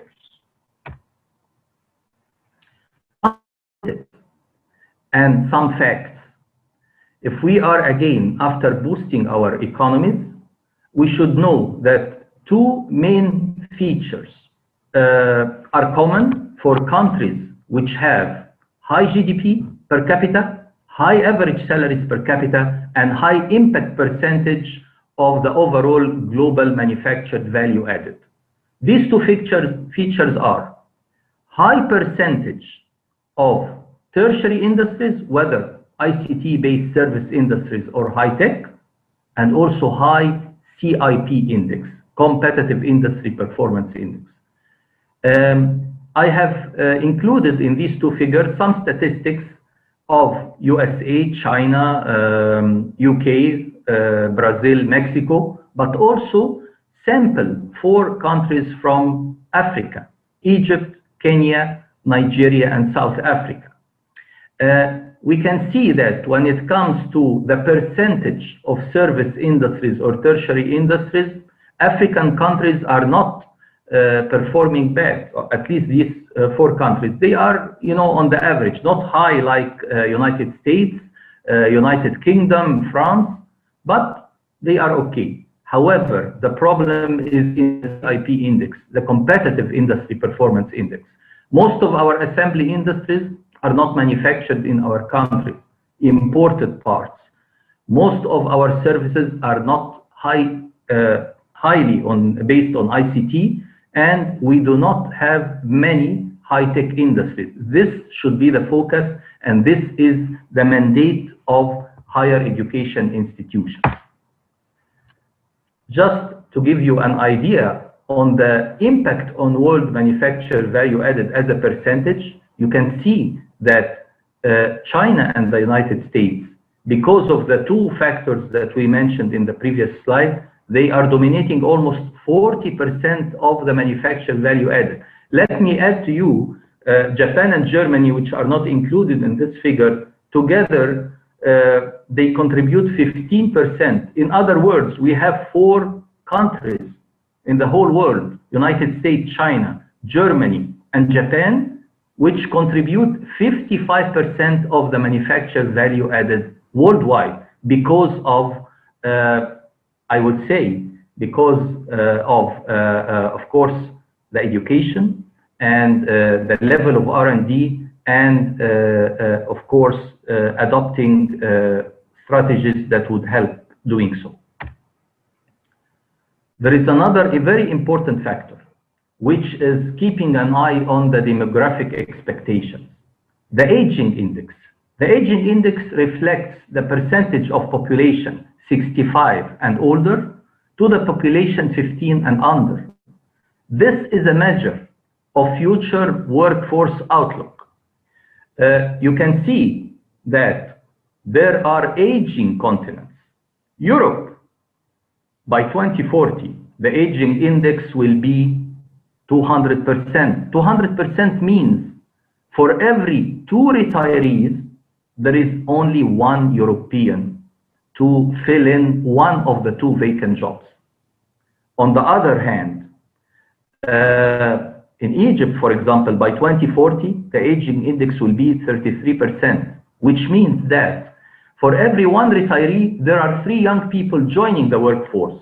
Situation is even worse in Ghana, Kenya, and Nigeria, where the competition by 2040 for young people, of course, assuming that we do not increase the job opportunities, competition force will be much much tougher as the retirees will be less in number. This should give us 2 important clues. Capitalizing on Africa's wealth of talented young graduates should be among our topmost priorities. In other words, it would be difficult to think how we would be successful in creating all these job opportunities, but maybe equipping our graduates with enough talents, entrepreneurial talents, to initiate their own private business might be one way. And also proper higher and tertiary education as a nation might be qualified to act as a talent repository for Europe and other parts of the world which will have deficiency in workforce. Demographic expectations should be taken very seriously into consideration while reshaping strategies for higher education and tertiary education. But as we mentioned before, ICT is a common factor when it comes to targeting improving the economy or when it comes to targeting jobs in Europe. So ICT with all its aspects might be very important, and of course switching to digital education might be a very good catalyst.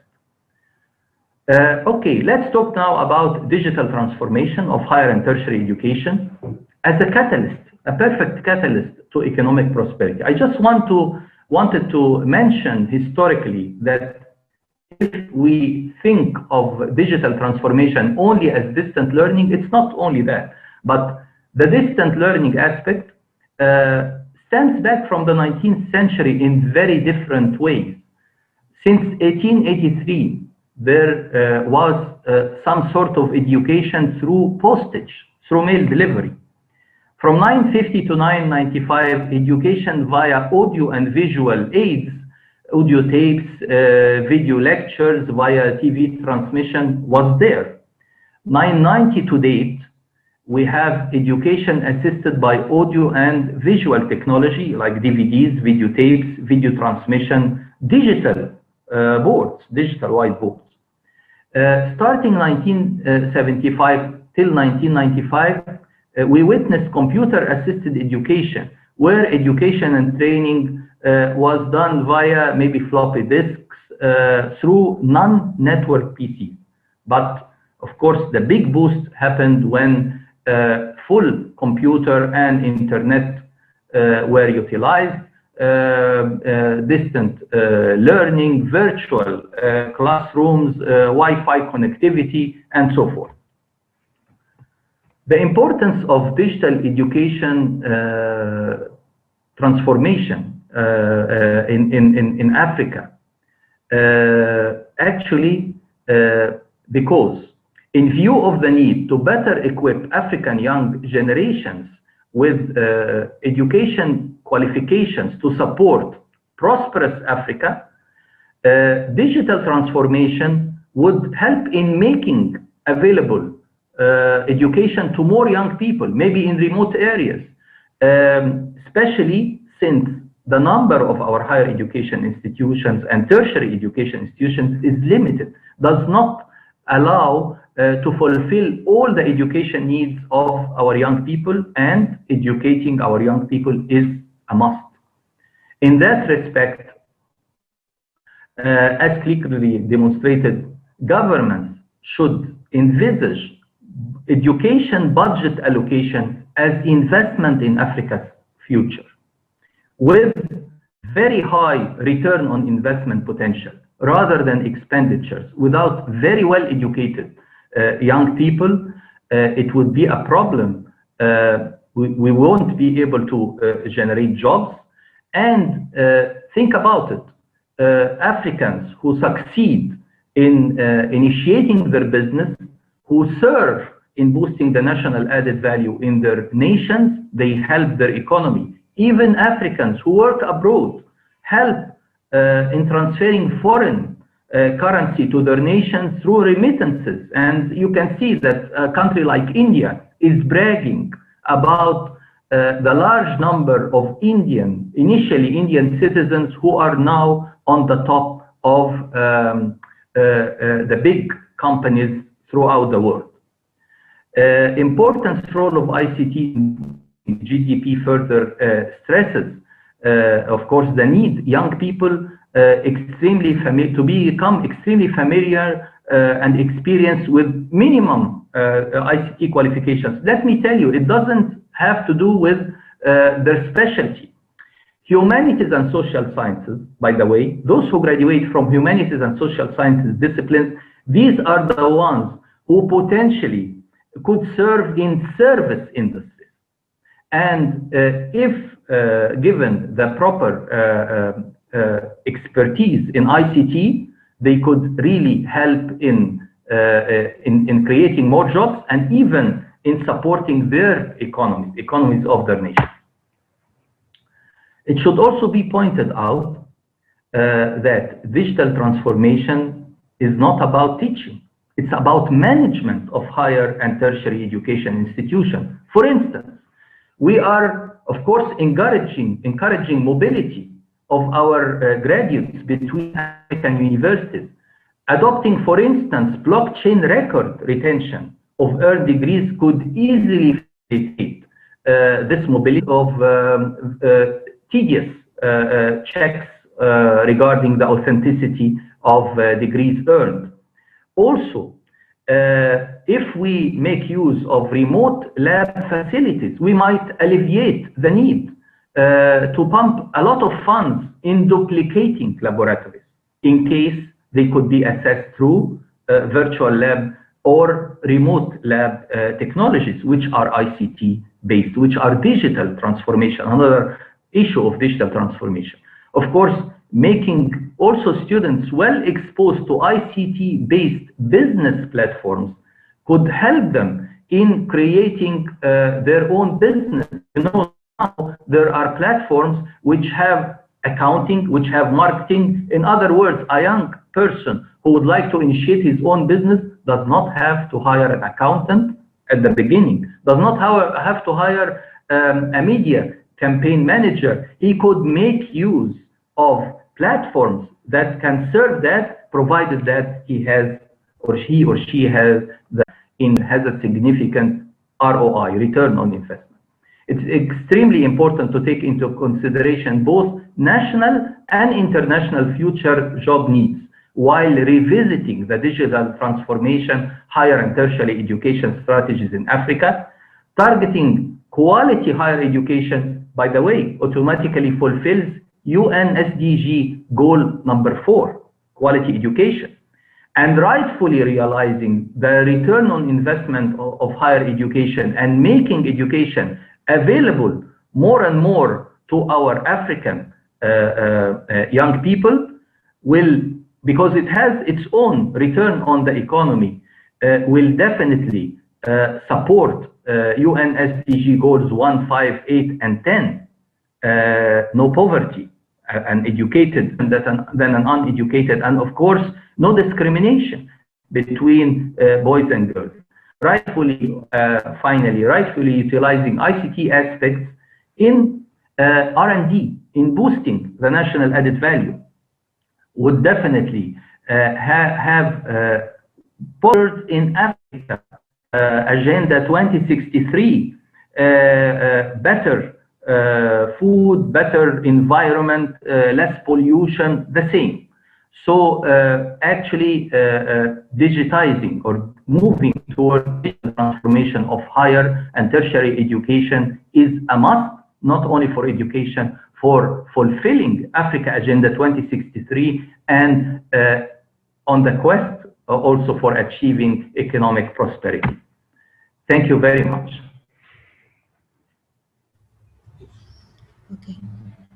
And of course, policymakers can use this data, and it will just write your question in the chat box, and we will discuss it later, and maybe he would like to directly answer the attendees.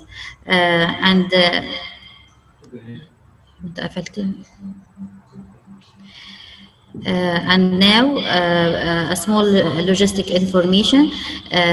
Please note that tomorrow's link for tomorrow's session is not the same link we're using now, and we will write it in the chat box. And now I would like to introduce Professor Mohammed Galal, University, and the head of the Technology, Innovation and Commercialization Office and the Entrepreneur Club in Al-Azhar University. He's a member in the board of Director Science, Technology and Innovation and Incubator Valley. Professor Galal has a lot of initiatives, and he is the head of different entities in the field of innovation and research.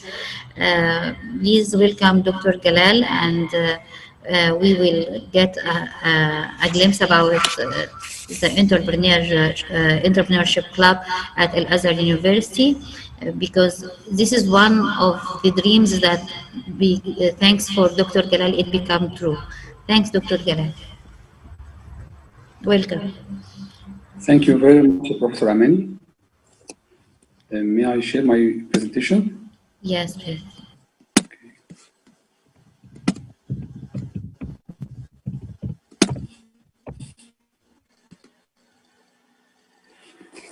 Okay, good afternoon, ladies and gentlemen. Actually, I would like to congratulate the AAU and NARU for celebrating the Emmanuel African Universities Week 2020. Also, I would like also to thank Professor Etienne Haley, Professor Amani El-Sharif, the head of NARU, for the kind invitation to participate with you in such an interesting event. I hope that all of the attendants are doing well and keeping safe. Actually, it pleases me very much to share with you the next 15 minutes session. And as we all know, the theme of this year's celebration is digital transformation in African higher education institutions.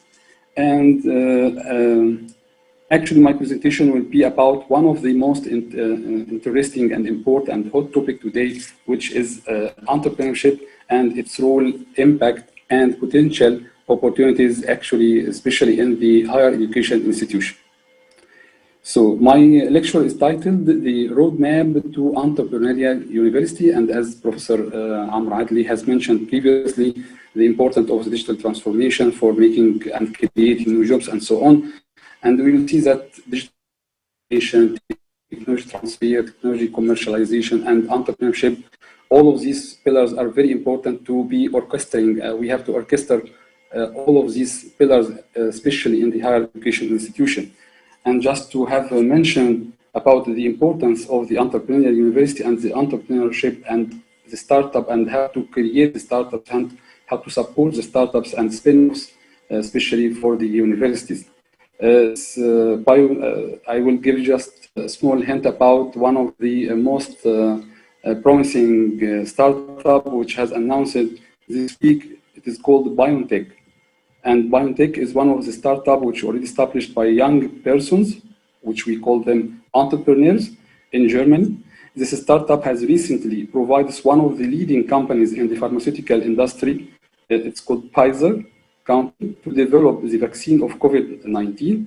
It was announced this week by the President Trump that this vaccine has already and successfully tested with about 90% effective rate, and it will be soon available in the market. So they hope to produce, the BioNTech company has announced yesterday that they hope to produce about up to 50 million doses, enough for 25 million people in this year. I have just to mention such a promising startup to focus on the importance of the startups and how to support all of these startups through the universities and higher education institutions. My session will cover today the following topics. What is entrepreneurship? Entrepreneurship challenge. We have some challenges for sure. Entrepreneurship in higher education institutions. Why do universities need to be or to become entrepreneurial? And the concept of entrepreneurial university. And the key of entrepreneurial drivers, and we will conclude with the model which we have already started in another university, and we will share our experience with all the African universities through such topic. If you would like to define the entrepreneurship terminology or expression, actually you will find a lot of definitions, okay? Because entrepreneurship is not a person, it is not a startup, it is not a company, it is not a profit organization or non-for-profit organization. And a lot of definitions we can find through the authors, through the organizations, and also through the entrepreneurs themselves. So we can just say that the entrepreneurship is a process and not a person. And if we call a process, we mean that the community, that the ecosystem, that the universities, the persons, the culture, and so on, all of these together make the entrepreneurship terminology. So it is not totally dependent on only the person. Also, entrepreneurship, it is about the big companies that happen to be small. And this can be explained very obviously by the example I have mentioned in the start of my session. BioNTech, 3 years ago, it was a very small company, and now it is one of the big companies in the pharmaceutical field. So I will just make this definition by Professor Howard Stevenson, which has defined the entrepreneurship that it is the pursuit of opportunity beyond the resources one currently has, but under control. So the entrepreneurship, actually, it is bridging the gap between technology. We have the technology, we have the education, and we have the opportunity. And here comes the role of the entrepreneurship, to bridge this gap, to give us the value. What is the value which the entrepreneurship presents to the society, to the common world, and so on. And actually, I was surprised when I just was in the United States last years, yes, and I have visited many incubators and accelerators in the top universities in Washington, D.C., Pennsylvania, and Michigan. And I have seen very promising things that most of the entrepreneurs incubated by these accelerators or incubation were from Africa. So it was very impressive for me. And this is one of the most definition for the entrepreneurship, which I do like. We call the entrepreneurship is about 360 degrees, because it is just a circle between innovation, technology, and entrepreneurship. And we would like to speak about innovation. It is mainly about the technology essentials, the knowledge of science and engineering, skills to develop and skills to build. But the entrepreneurship, we speak about business essentials, business opportunities, venture engineering, knowledge to frame decisions, and the skills to start and the skills to grow.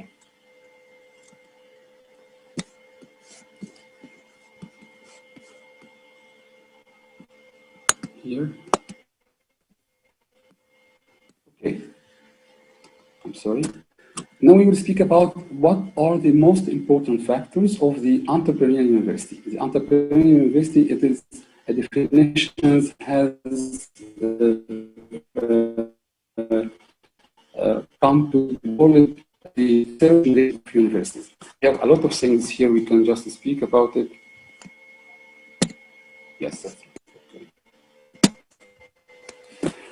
First of all, if we just would like to speak about the way of thinking, the way of administration, the way of management, the way of teaching, the way of dealing with the education system itself, for leadership and the governance. This is a very important factor. The pathways for entrepreneurs and the entrepreneurship development in teaching, how to measure the impact of the university, because now we have KPIs for such entrepreneurial universities, and you can see that some universities in Europe, London South Bank and Birmingham universities, now has the signage of entrepreneurial for the year 2016, 2017, so on. So a lot of factors which already defines and internationalization is a very important topic.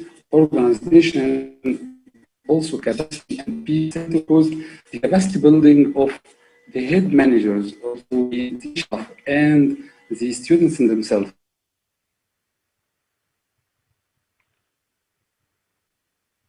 Business, external relations for knowledge and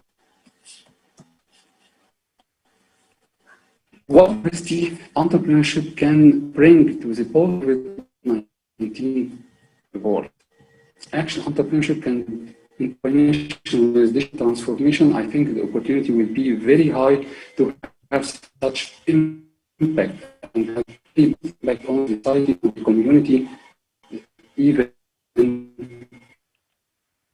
the educational system itself. So the entrepreneurship can provide a greater range of options as well as speed and agility. Companies, big organizations, and big structures aren't valid anymore, because we have a world adapting to the aftermath of COVID-19.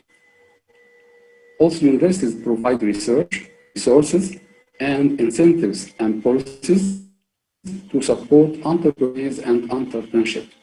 And now it is not, I think, in my opinion, is optional for options now, but for the competitive advantage of different universities will be based on if it is an entrepreneurial university or not.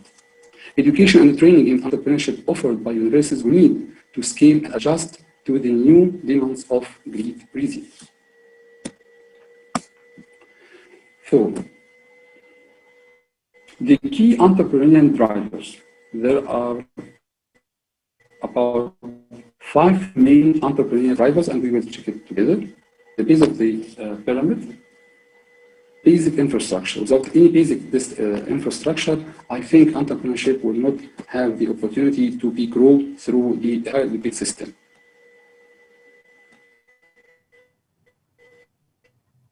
Second one is technology transformation, so I has already mentioned.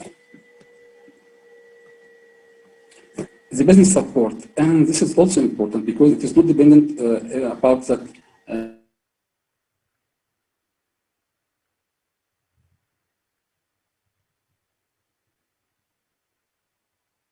higher education institution now.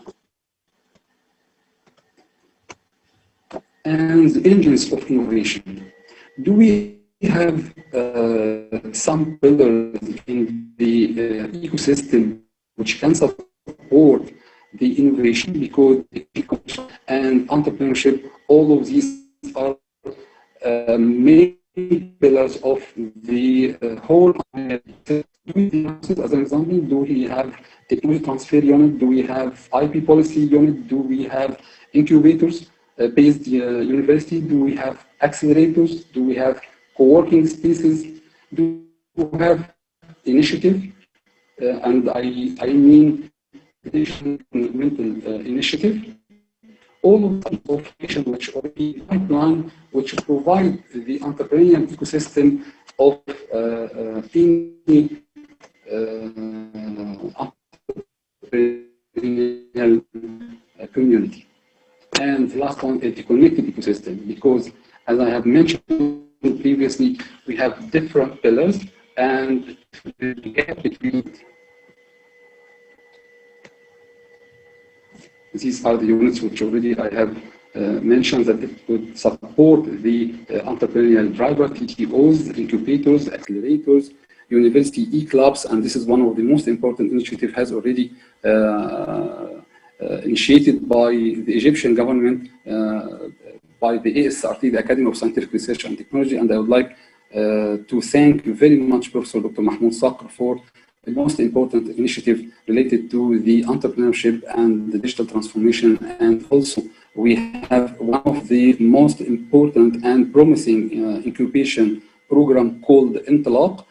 Under Intilaq program, we have about 20 successful incubators in private and governmental universities. And we have also the last initiative, which to have e-clubs. And for your attention, here in Egypt now, we have about 50 entrepreneurship club, which called e-club, initiated by the ASRT in cooperation with the Ministry of Higher Education and Research. And all or most of the private universities and the governmental universities now had an entrepreneurship club inside it.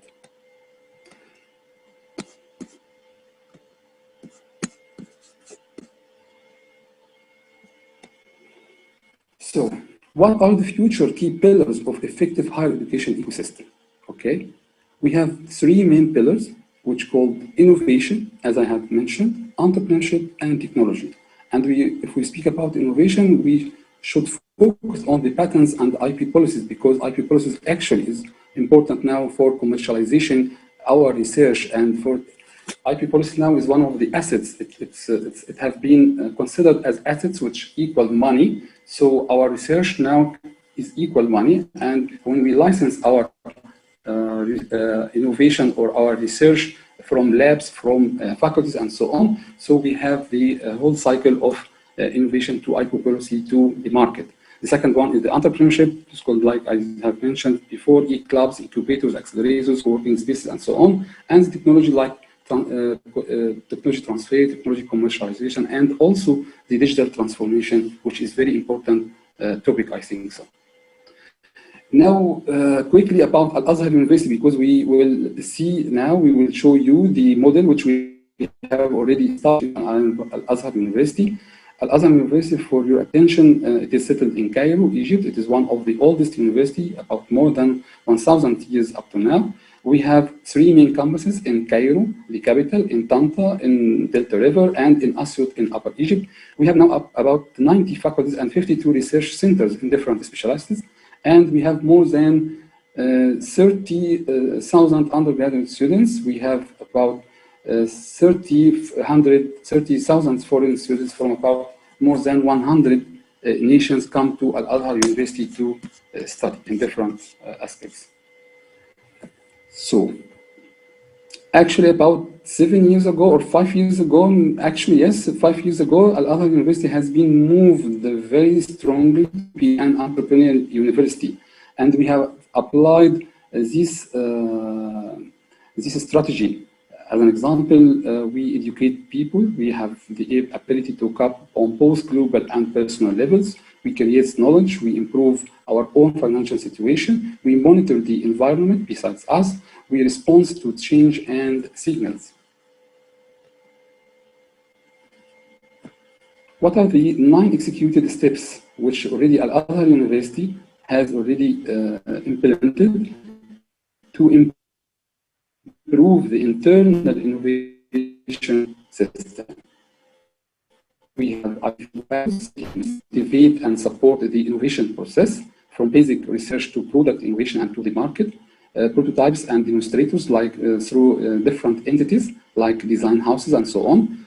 Finalize the innovation through the incubators and the technology transfer offices. We have the industrial realization in cooperation with the big key players in the industry ecosystem. Also, we have product methodology of process and supportive environment for the entrepreneurship ecosystem. Now to the ground. To the ground, we have Prof, time is over, Prof. Okay. How many minutes is there? Again, please, Professor Amani. The time is over for the lecture. How many times you would like to? Yes. Okay. So this is the Al-Azhar University model in empowering the technology innovation ecosystem. We have the entrepreneurship club. We have a business incubator called Ruwa. We receive the talents from the students with the idea stage and we graduate them as a startup. We have design houses to make all the challenges of the industrial technology problem, and we have the solution. We have to design, fabricate, and also launch. We have the Technology Innovation Commercialization Office, established in 2013. It is a joint project between Al-Azhar University and the SRT.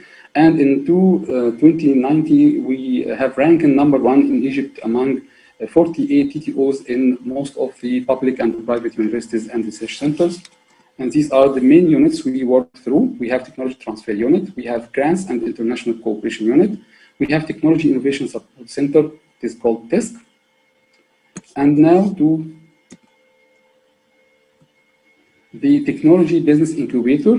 This is the first incubator have established in Al-Azhar University. Through the incubator, we have different incubation programs we establish, and we have our vision and support, and all of these things we already do through the incubation programs. And this is one of the last and important initiative we have already established through Al-Azhar University. It is called Entrepreneurship Club. It works on disseminating the innovation culture and entrepreneurship concepts to raise the awareness between university staff members and students through different activities, workshops, info sessions, ideation camps, mentoring, coaching, and training on all entrepreneurial thoughts. It is considered the pipeline which provides us the incubation programs in the university with talents, entrepreneurs, idea carriers, and inventors. And we call this is our strategy that the AUEC is a dynamic culture of entrepreneurship, because we do all of these 5 things. We collaborate and the knowledge change with industry, the public sector, and society. We active involvement in partnership and relations with a wide range of stakeholders. We strong links with incubators and science parks and other external initiatives. We integrate research, education, and industry with wider community activities to exploit new knowledge.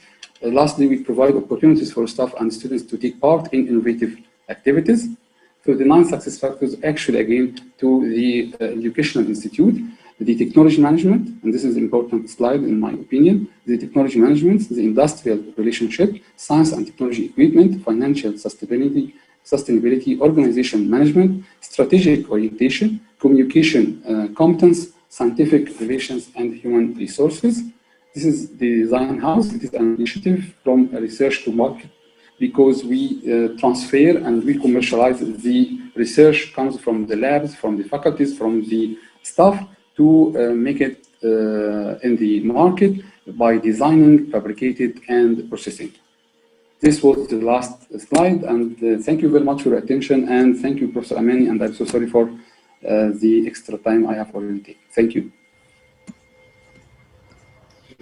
Thank you, Prof. Galal, for this very, very interesting presentation and sharing with us your experience and excellent work and sharing the success factors. And actually this EU Week, African University Week celebrations is a very important time for connection and communication with each other. So please feel free to add your contact data for all attendees on the chat box, because this is the best time for us to have a network all over Africa. If anyone would like to have a comment or question for Prof. Galal, please write it in the chat box, and we will manage to answer it, because I'm sure he's very busy right now. He is traveling, and in spite of all these challenges, he's keep his promise to be with us today. Thank you, Prof. Galal. And now let me share with you some logistic information, important logistic information. Okay. Today we have different organization and universities will be share with us their opportunities, and tomorrow we have another 8 also institutions, but please note that tomorrow's Zoom link is different from today, and NARU team will add the Zoom link for tomorrow in the chat box, so please keep eye on it. Also, there is a very important announcement that North Africa Regional Office, together with North America Regional Office of Association of African Universities, are delighted to introduce a training mini course on entrepreneurship, because during African Universities Week,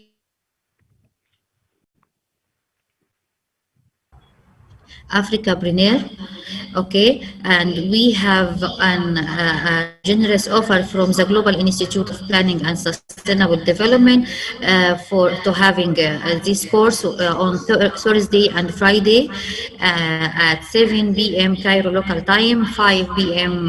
GMT. If you would like to join this, kindly register through the link on the screen, or also we will share the link on the chat box.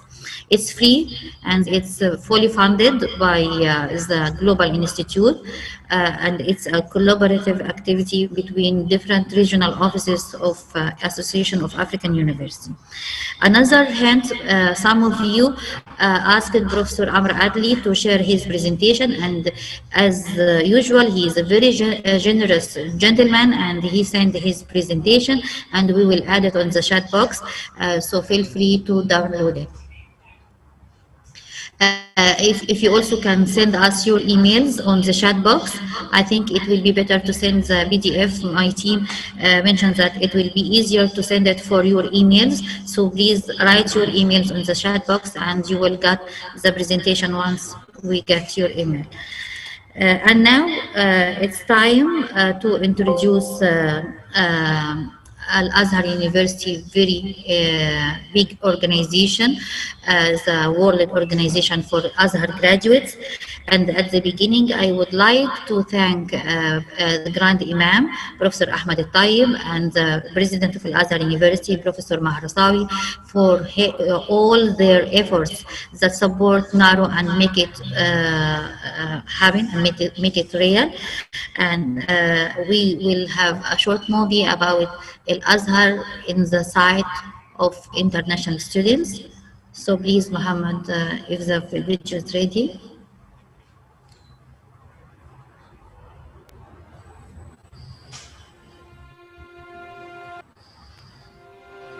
I had the passion to study the Arabic language since I was a kid. Reading about early Arab pioneers always made me feel super enthusiastic about this authentic culture. I got fascinated by the Arabic calligraphy. There was something always pushing me to study this language. أول حاجة بنتعلمها في كلية إعلام إن صورة واحدة ممكن تعبر عن 1000 كلمة.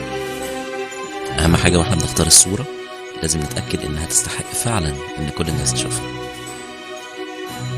الكلية بالنسبة لنا مش مجرد مكان، ده عيلة وأصحاب وأحلى ذكريات.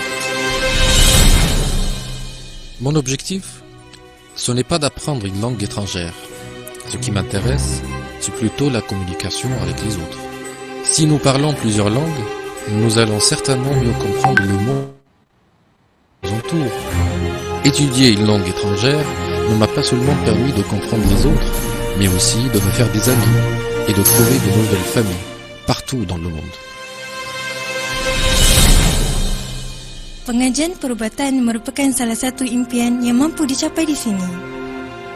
Kami di sini bukan sahaja belajar tentang perubatan, namun kami juga belajar bagaimana cara untuk meraih keyakinan pesakit dalam menerima rawatan daripada kami. Harapan kami, semoga kami menjadi duta universiti ini sekembalinya ke Malaysia nanti.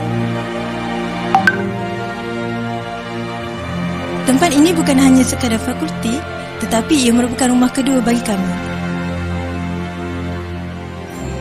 What does it mean to study here? One of the oldest universities all over the world. With a glorious past and promising present. 79 undergraduate colleges in different fields. Science, pharmacy, astronomy, agriculture, architecture,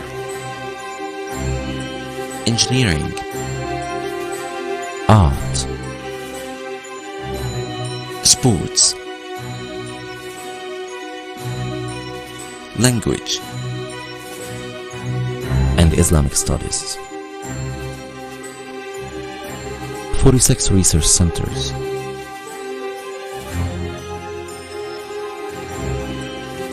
40,000 scholarships for foreigners, graduates from more than 150 countries all over the world.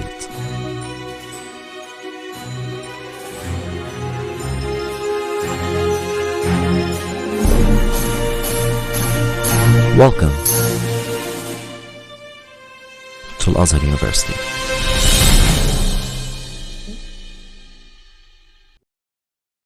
Okay, and now we would like to introduce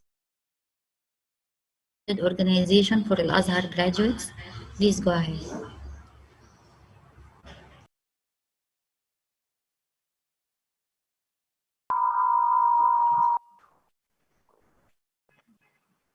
Good morning, everyone, again. First of all, let me present myself.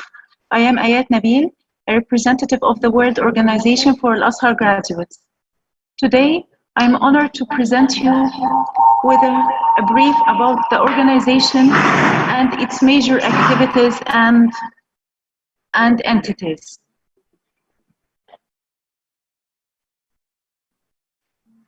The idea of establishing the organization emerged during the first symposium of Al-Azhar graduates, which was held in the 11th of April 2006. Participants in the symposium felt the urgent need to establish. The organization is honored to be headed by the Grand Imam of Al-Azhar, Professor Ahmad Al-Tayyib. The organization aims to support Azharis worldwide to be representatives of Islam that is away from extremism and terrorism.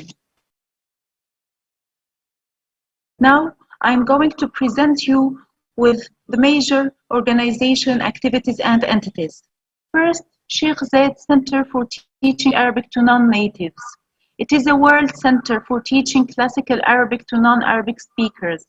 The center is open for all non-Arabic speakers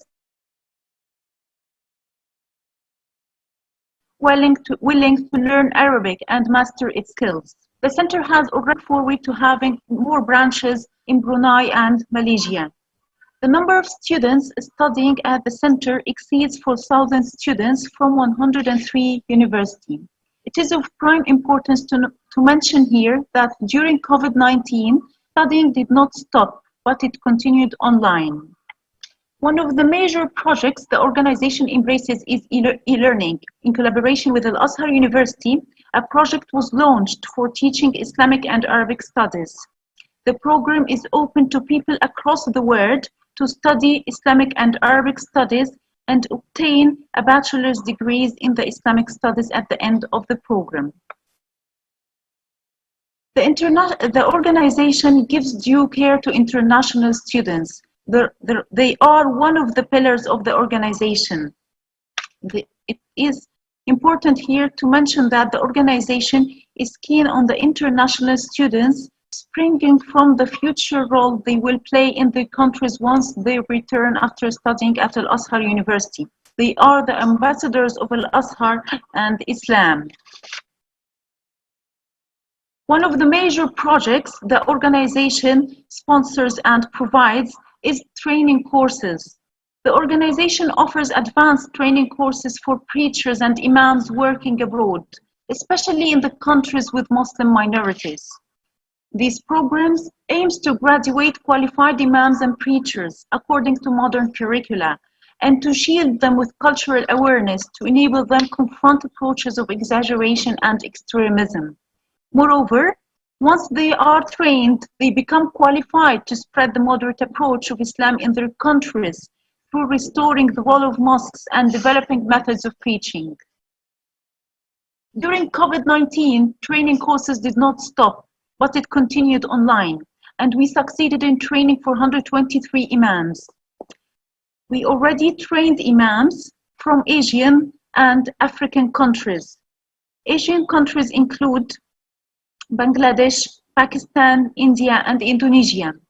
African countries that we held training courses for include Kenya, Nigeria, Senegal, Chad, Cote d'Ivoire, Libya, and many other countries. All these imams come here to become trained on the moderate approach. Al-Ruwaq newspaper.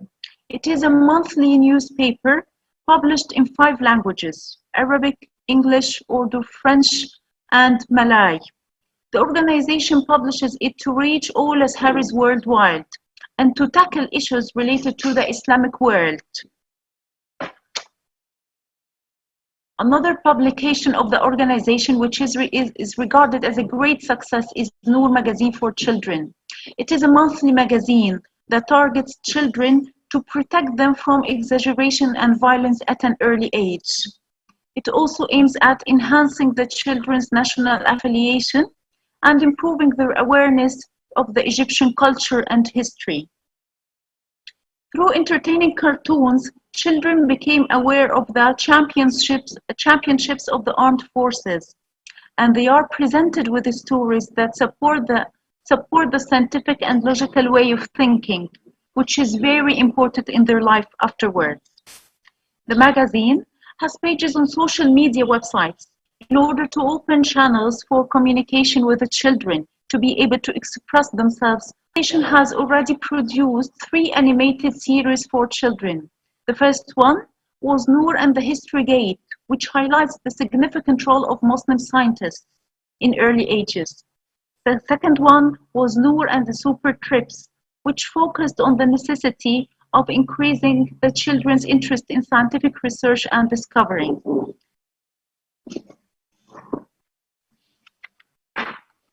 The organization has also local branches, and it gives due care to its local branches, as it seeks to establish several branches in all Egyptian governorates in order to raise the awareness of the society with Al-Azhar moderate approach and Islamic ethics. The organization, in cooperation with different Azhari institutions, directs several relief and preaching convoys to several Egyptian cities and villages. Such convoys include distinguished Azhari scholars who travel all over the Egyptian cities and villages in order to raise the awareness of the Egyptian society about the Islamic approach and to extend bridges of communication between Al-Azhar and Egyptian people in general.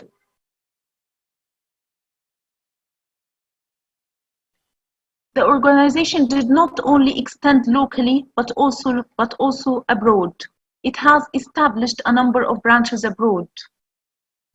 Graduates of Al-Azhar worldwide sought to establish branches of the organization in their countries in order to carry out the mission of spreading Al-Azhar approach, which calls for moderation, denouncing violence and extremism, as well as correcting the misconceptions about Islam and Muslims worldwide. It also aims at strengthening the relations between Al-Azhar institution and its graduates all over the world. These branches comprise Asian and African countries likewise. The African countries include Sudan, Nigeria, Somalia, Cote d'Ivoire, South Africa, Libya, Comoros, Mali, Chad. Other Asian branches include Indonesia, Pakistan, Malaysia, and India. The number of foreign branches nowadays reached 20 branches. The last thing we are going to highlight is the project of Al-Azhar Ambassadors, which aims at qualifying Azhari student and teaching staff with the skills needed in order to carry out the role in the community. Now I think I'm finished with my presentation and video in order for you to communicate directly with the organization in case you need further information, further cooperation, and so on. Thank you very much. The biggest universities in Egypt, Ain Shams universities, and one of the success story, all of us are very proud of it, as iHub. And what is iHub? This is what we will know from Professor Maged Ghanema. Professor Maged Ghanema is the director.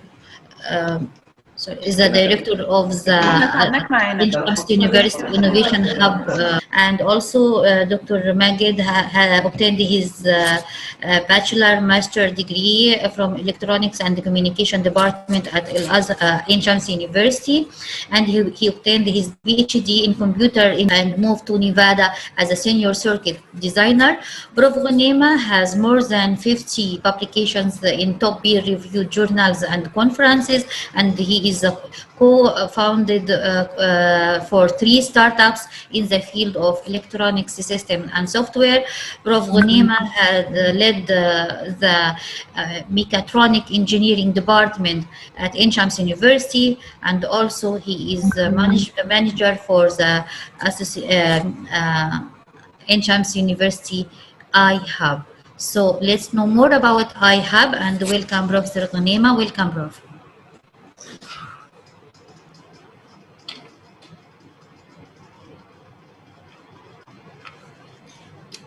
I'd like to thank Professor Amani for this introduction, and I'd like to thank the organization for inviting me over today. Anything related to Azhar University makes us all very, very proud. Azhar University is actually I would say the one with them, and it's a pride for us all over here in Egypt to be affiliated or interacting with them. As Professor Amani said, many of the people today that are introducing their efforts all work together month to month, day to day, as partners in the Egyptian entrepreneurial ecosystem. I am extremely honored to be one of the members working side by side to push youth, to push innovators, to promote what they're working on, to take it to the next level, step by step, until we can go ahead and all congratulate them for their success.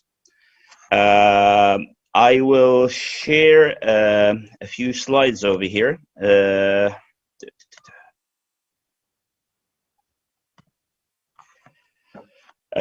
So, as Professor Amani said, I am a professor in Ain Shams University and the Mechatronics Department, and I also lead the Innovation Hub, which works primarily in promoting innovation and entrepreneurship. I've also been appointed this year as the advisor to the Minister, to the Deputy Minister of Higher Education and Scientific Research. as an advisor for innovation and entrepreneurship. And today I will briefly give you a quick update on what we do at iHub. So iHub primarily focuses on innovation and entrepreneurship. You know, many of us adopt different definitions for these two different expressions. However, the definition that we usually use is that innovation is more about the process of coming up with the different ideas and solutions to go ahead and address needs and problems that people have. Entrepreneurship is probably the next step, where people with the right resources, with the right talents, take these ideas and push them into reality. And accordingly, we work very hard with innovators and entrepreneurs within our ecosystem so that we can go ahead and create more awareness about the process, give them the proper capacity building and proper support so that they can push their innovations and startups out to the world. So if I look in Ain Shams University in specific, which I am affiliated with, we have three main sections in it.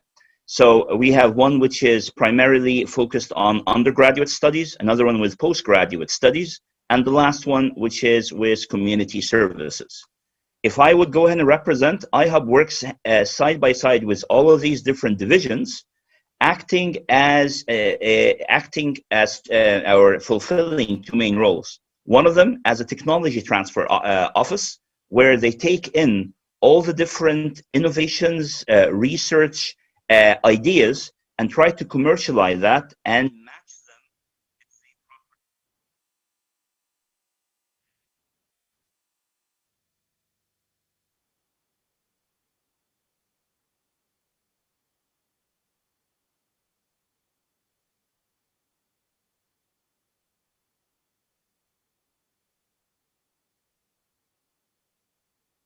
Prof, unmute your mic, please. Prof. Magid, unmute your mic.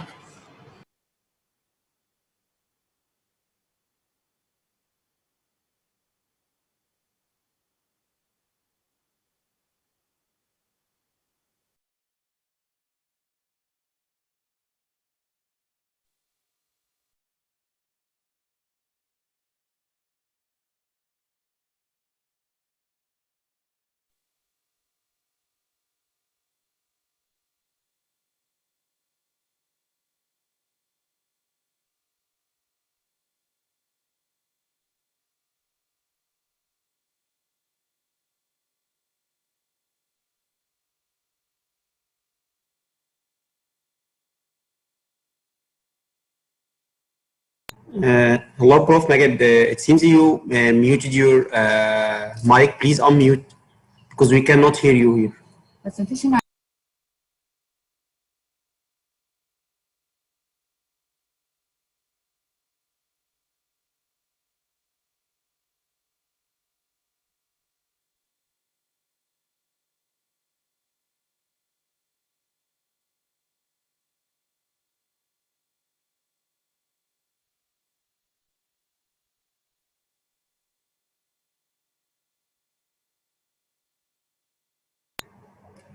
Hello, hello, Prof. Magid. Prof, I cannot hear you, and the other people the other respected ND cannot hear you. So please, since you have a problem with the mic.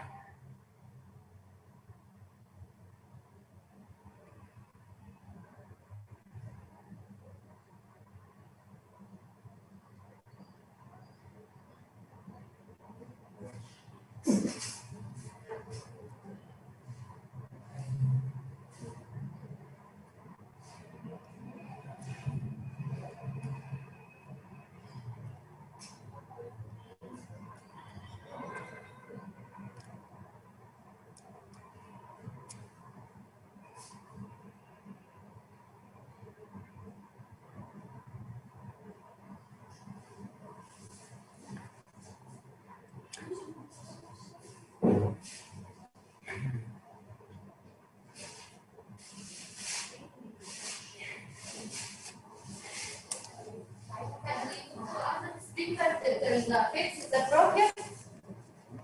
اسأله كده. That again for you. Prof. Magid, do you want us to move to the other speaker until you fix the problem, your technical issue, so we can go back to you after the other presentation is finished? Is it okay for you? Please write in the chat box.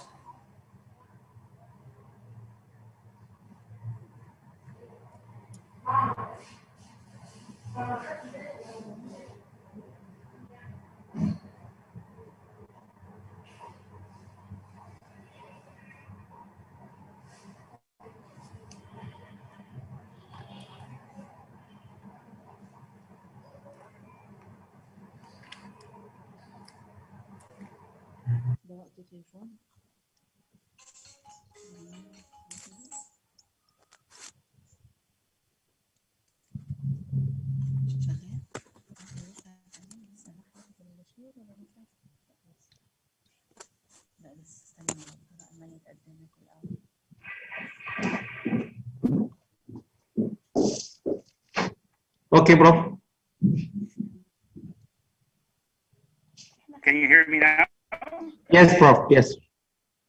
Okay, great. Okay, I apologize for this technical issue. No, it's okay. It's okay. Great.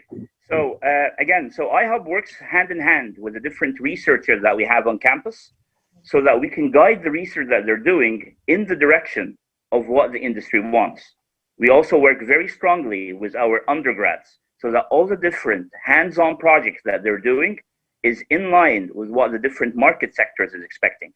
That is, of course, in addition to a lot of different innovation stimulating programs, so that at the end, we look at the different innovative talents that we graduate, the number of innovations that we commercialize, and the many startups that we have worked with, guided, mentored, and pushed out to the market, as you will see in a few minutes.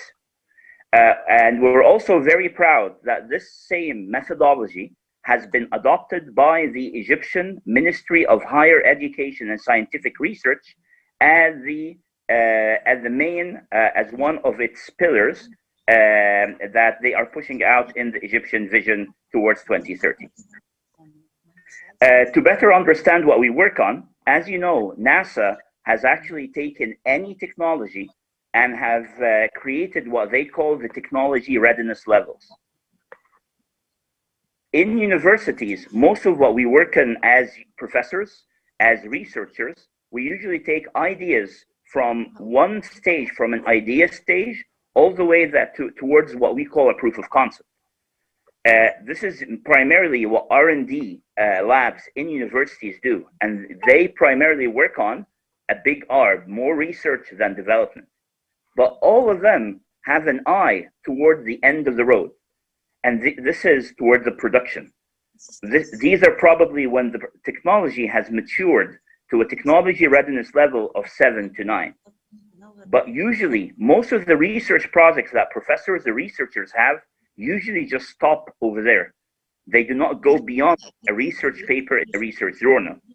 And the problem is that they do not have the proper team that really understands industry, that really understands production, that knows how to take a product all the way from a concept to a real product released into the market. And this is where you need another team that focuses on R&D with a bigger emphasis on development. In the same time, if we're looking into entrepreneurs, we always go ahead and congratulate these early stage, idea stage entrepreneurs coming up with great ideas, with startups that they go ahead and pitch out. And they're always dreaming of becoming a mature, growing startup that is going into an enterprise, whether it's a small or medium enterprise.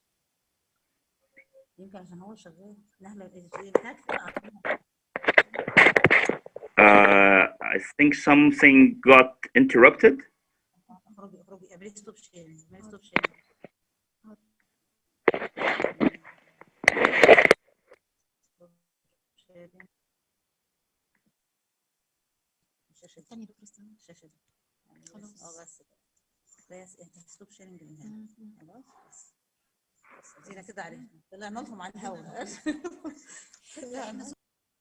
Okay, so I'm back in again, and all the startups usually go into this phase where they need an ecosystem to support them, an environment to help them out, to give them the proper support, the proper mentorship, access to equipment, access to advice and consultancy. And this is where a pre-startup goes ahead and transform into a startup. If I would go ahead and define what iHub does, it looks at ideas and it has an eye on products. And we primarily try to go ahead and get all of these startups and research projects out of the valley of death. And that is why we are primarily focusing on these ones, which are these efforts, which is primarily in the TRL 4 to TRL 6, and also on pre-startups, shaking grassroots and encouraging them to start their new ventures. And we have a certain methodology, which we have applied over the last 9 years that we have been working on, where we have a lot of different seminars, meetups, and workshops as awareness events that is followed with a lot of capacity building and training that usually all of these have an attraction point through the competitions that we organize across the year. We organize tens of competitions across the different specializations across the year so that we can attract these bright, innovative, hardworking graduates, researchers, and students that we then filter out so that we can push them into industry-based internships, innovation on-campus-based internships in collaboration with the industry that gets pushed out after that for them to work on their thesis, whether they are undergraduate students or researchers. And hopefully the best of these ideas are then taken into incubators. As an example, when the Egyptian government wanted to go ahead and work on electric vehicles and make it one of the mainstream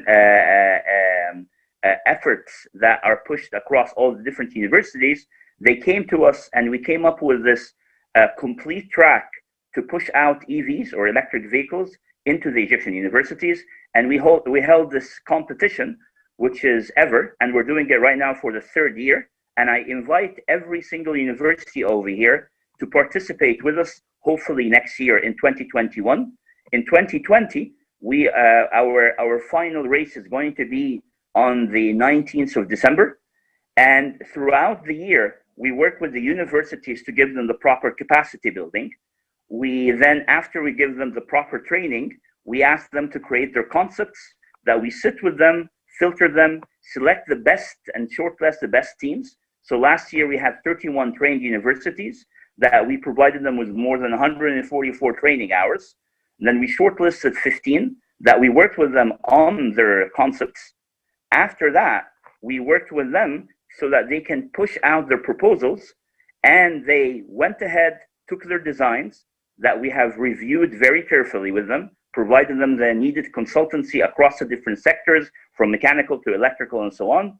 And then after that, we helped them with the manufacturing, giving them the proper advice until they had their cars up and running, where we took a piece of desert land in the new administrative capital in Egypt, and we converted that into something very similar to a Formula circuit.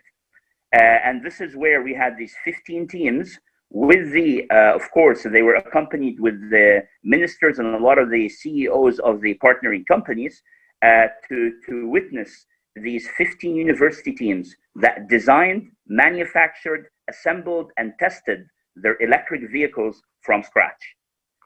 And this is where we can see that we are very, alhamdulillah, that we are sort of successful in this track for automotive and industrial applications. It's not just that we are focusing on. This stack of different activities we have also replicated for energy, for the market sector of water, for agri, and also for health tech.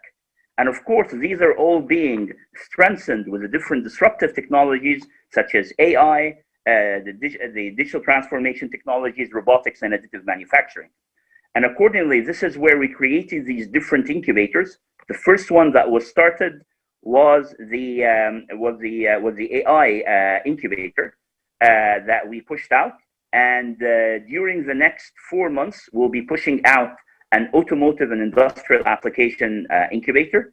an energy incubator, an agri incubator, and a health tech incubator. Inside iHub, the way that we work is that we have these smaller organizations, which we call iClub. These innovation clubs, innovation and entrepreneurship clubs, are what we call level 0. This is where students, they're more of student clubs, student activities, and this is where they work together to attract their colleagues, and we can work with them on many of their projects so that we can identify the best of them.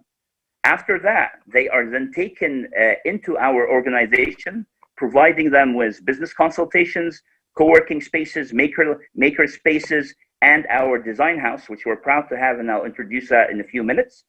After that, the best of these are then promoted to the pre-incubator that takes their ideas and transform that into a proof of concept and a validated business model. After that, they can be incubated in our different incubator that I just mentioned. And those who actually excel will go to our accelerator that is in our, currently temporarily in our main campus, and soon to move out into our new innovation park that is currently being constructed in Obor City. Alhamdulillah, iHub has grown in the past 9 years, working with more than about 25,000 students each year. We have more than 44 locations across Egypt in 26 public universities. We have pushed out a lot of different seminars, workshops, industry visits. We have more than 150 industry partners as we speak right now. Maybe the statistics on the screen are more from last year. And despite what happened due to COVID-19, our activities have maybe suffered for a couple of months, but we're back on again, and hopefully we'll be able to achieve similar statistics to what we had last year.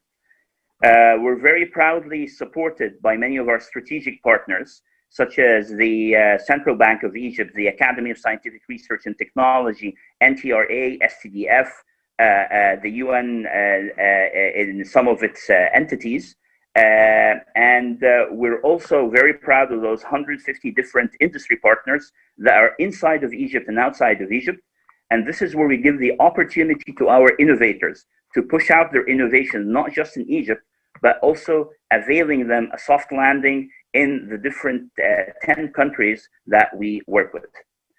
The Design House is one of our expert houses that have people that with more than 30 years of experience that have been able to go ahead and work with many researchers, entrepreneurs, to push their innovations out to real products. For the sake of time, I'm just going to skip quickly. And as you can see, these are many of the examples that have been pushed out and are sold in the Egyptian market. When I last counted in February, more than 25,000 of these products have been pushed into the market. Whether we're talking about consumer electronics, whether we're talking about energy-saving products, whether we're talking about surveillance products, agricultural products, biomedical PCRs, the 3D printing for medical applications, and even if you guys would come and honor us with a visit to Egypt, all of the golf carts inside the Egyptian airport have been designed from scratch, manufactured through our partners, and sold to the airport. And this has all been with the support of many of our partners. And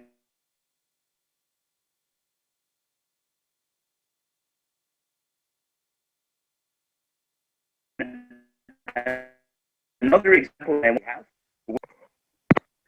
which is in the Egyptian airport, that started off as an interdisciplinary graduation project. This interdisciplinary graduation project is one of many IGPs that we have, that we work with undergrads so that they work on real projects when they're doing it. And this was pushed out, sold to the Egyptian airport, and now we're working on a different model, which is the autonomous version of it, as you can see in the video below.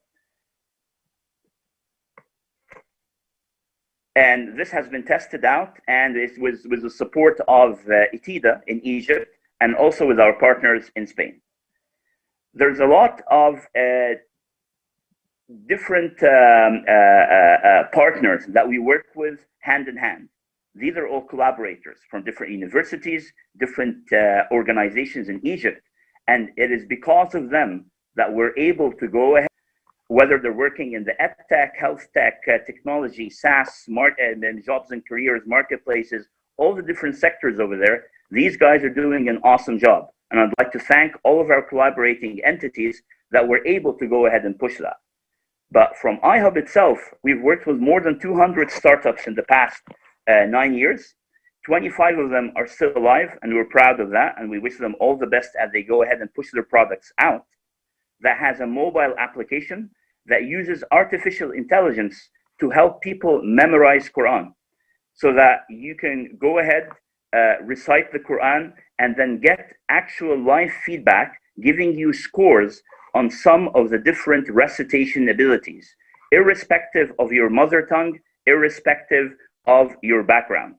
It's been launched last year, and I think there's more than 100,000 people using it as we speak across the different countries in the world.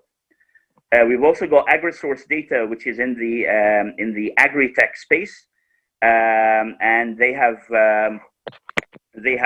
been working in precision agriculture, saving about 30% of the water that they use. And they've covered, I think, more than 40,000 acres so far in the US and in South Africa. And very soon they'll be launching in Saudi Arabia and Egypt. This is another company, which is Dikemia, that we have helped them from a technology and a business perspective, and have designed this mobile PCR that you can see. And very soon that they will have their first pre-industrial prototype that we will be working with them to test it.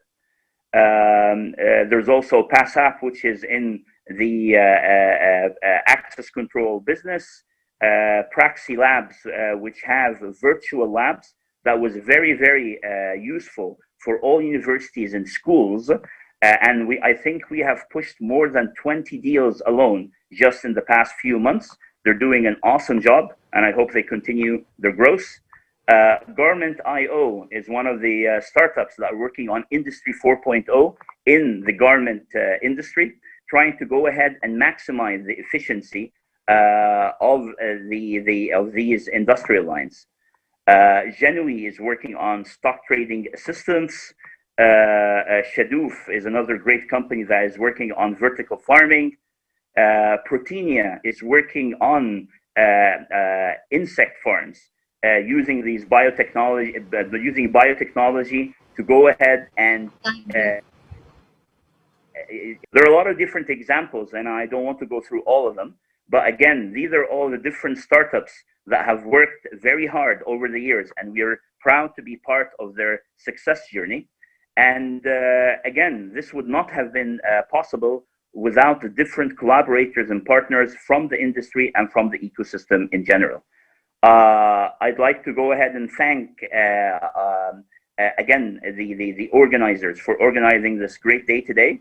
And I apologize again for this intermittent technical difficulty that I had. And looking forward to collaborate with you in the different market sector that we work in, so that we can have even more collaborators across the continent. Thank you. Thank you, Prof. Ghanima. Do you know what, Prof? I just want to say wow, a big wow for these amazing achievements. Actually, thank you for sharing this with us. Everyone is pleased by what you have just demonstrated and asked for contact with the iHub. And also, I found this is the very best opportunity to announce the launching of our initiative produced by AAU, EG Africapreneur. This initiative will be within the coming weeks, a solid initiative on land, but we chose this opportunity, African Universities Week, to announce the launch of this initiative. And of course, everyone is welcome to be part of our initiative. And I have, of course, welcome to join their experiences and to share it among African countries. I know that there is a lot of questions regarding IHAB, so please, Professor Magid, stay with us, and everyone, you can write your comment in the chat, and Prof. Ghunem kindly respond for them, please, because time is flying, and we have about 4 universities need to demonstrate their experiences. And thank you for sharing all of this in this opportunity. Professor, thank you. Thank you. My dear colleague, Dr. Muhammad, please welcome and introduce the coming speaker.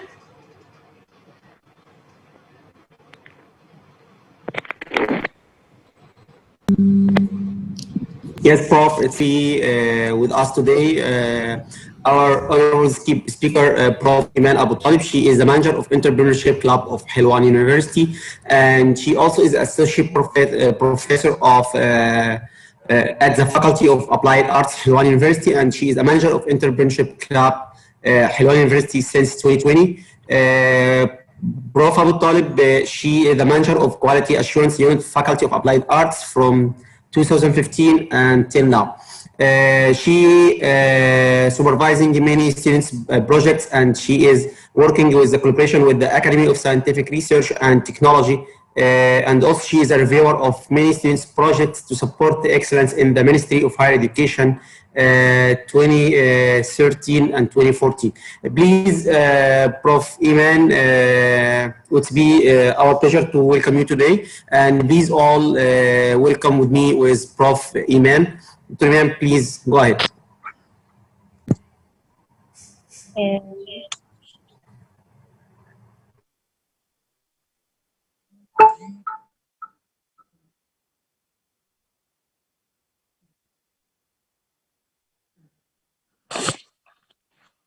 Many thanks.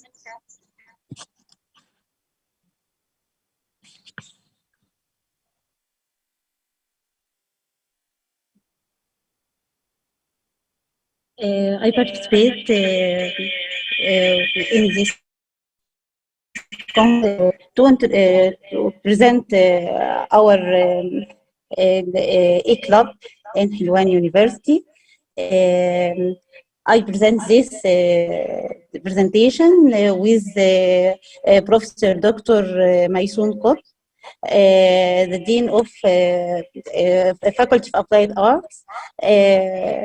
Present Dr. Maysoon.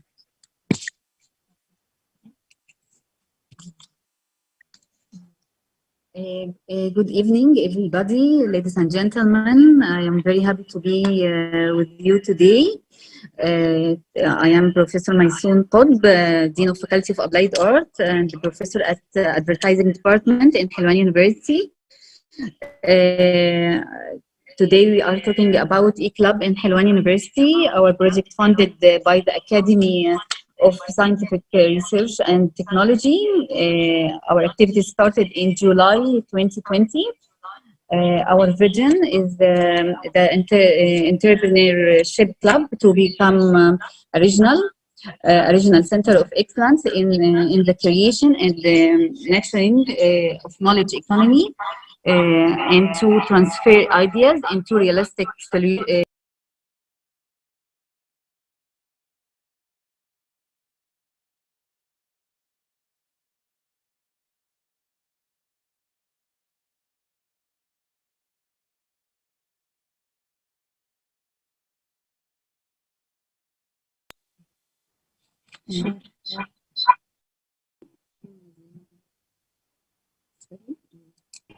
Hello? Okay. Excuse me 1 minute. Okay, please. Prof, there is an echo in the background of your voice, so please, if you are using two devices, please unmute one of them. and mute one of them, and make the speaker level is 0. So it will not be a background on the noise, there will not be noise in the background. Thank you. Go ahead. Our mission to be excellent in elevating student skills in the field of entrepreneurship and self-employment, expanding the culture of self-employment and the incubating of an entrepreneurship project, as well as providing special training to encourage creators, innovators, and inventors. Okay. E-Club objectives. Participating in building knowledge society and knowledge economy through applied education that is consistent with Egypt development goals and plans. Expanding the entrepreneurship culture and developing the capabilities of the aspiring entrepreneurial candidates to help them to successfully establish and manage small enterprises.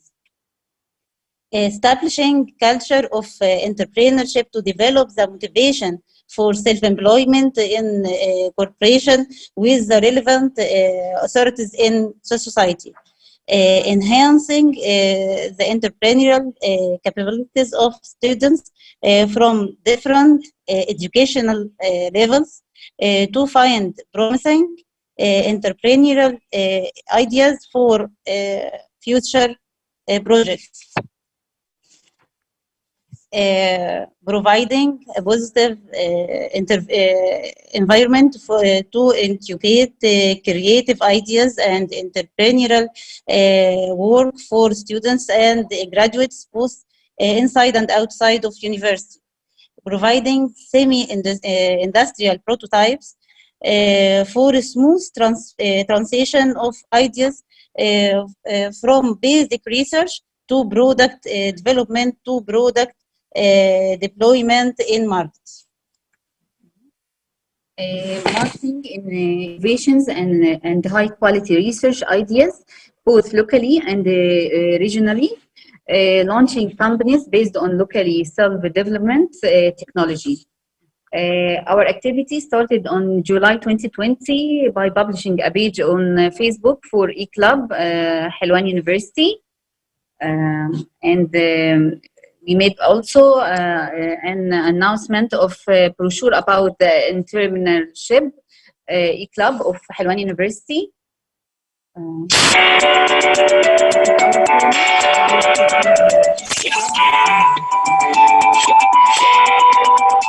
عندك مشروع او فكره حابب تنفذها، حابب يبقى عندك مشروع خاص بيك.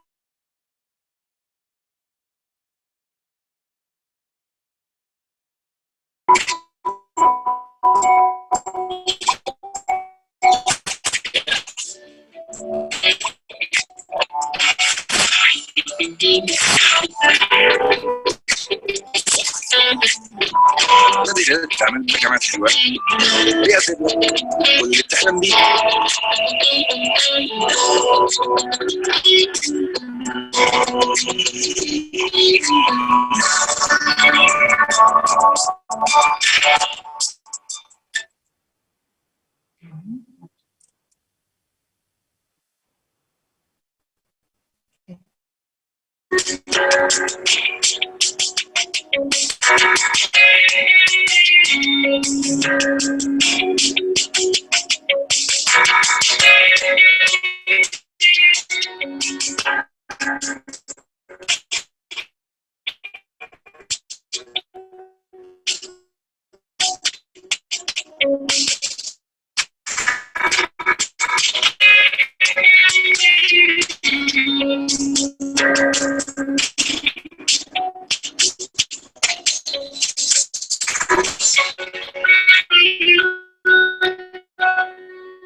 Hello, Prof.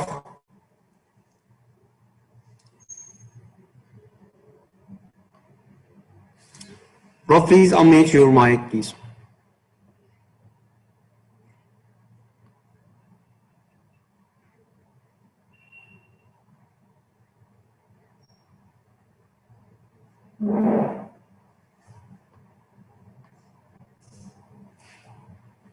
Hello? Prof. Iman, are you following? Now I've been unmuted, yes. I'm with you. Yes?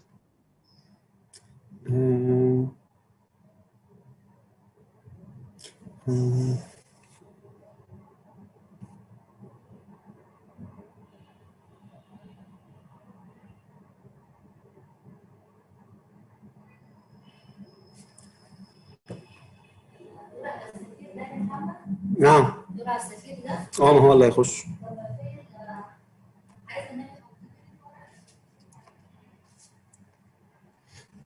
Prof. Iman, are you following?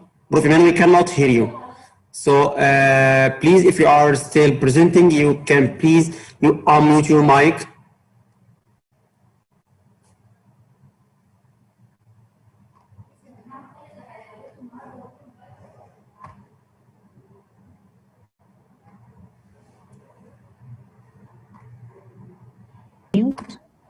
Okay. Okay, Prof. Okay. This is the first event of A Club Helwan University last week. Achieve your dream. This orientation session, entertainment activity, entrepreneurship Q&A to introduce, to present to for students what is entrepreneurship, what about entrepreneurship. This is the first activity. Entrepreneurship دي كانت entrepreneurial success story for رانيا هلال designer.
So, Prof. Iman, I'm sorry, we cannot hear. There is a technical problem. I think we should move to the next speaker. So, Prof. Iman, we would like to thank you.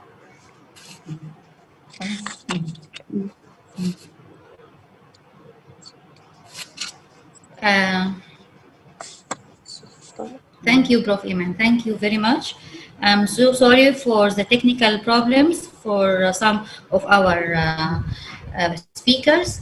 And now, before we announce our very important speaker and the university in Egypt, I would like also to repeat the logistic information that tomorrow link is different from today link, and we share it on the chat box. And if you would like to share in the entrepreneurship workshop provided by the Global Institute in the United States of America, and it's totally free for the celebrations of African Universities Week. Also, the link is in the chat box. And now let me introduce for you one of the leading university in the private sector, and also the speaker is very important with a big impact member, not only in the university but in the Ministry of Egypt. Professor Ambassador Ali El-Hefni, the former Deputy Foreign Minister of Arab Republic of Egypt, and right now he is the Director of the Egypt Center of BUE for African Affairs. Welcome, Professor, and he will give us a glimpse on the success story of BUE. I'm sorry for the incorrect in the. Please, Muhammad, remove this slide, and we will re-show it in the end because there is a mistake in it. This is BUE. I'm so sorry for that. So now, welcome, Professor Ambassador Ali El-Hefni, and welcome to the platform of Association of African Universities.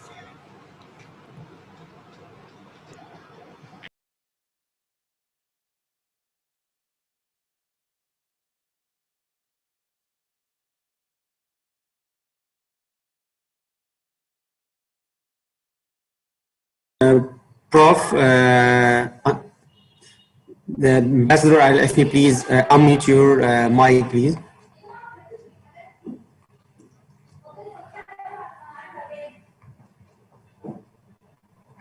Okay, now it's all right. Now it's all right. I've been unmuted.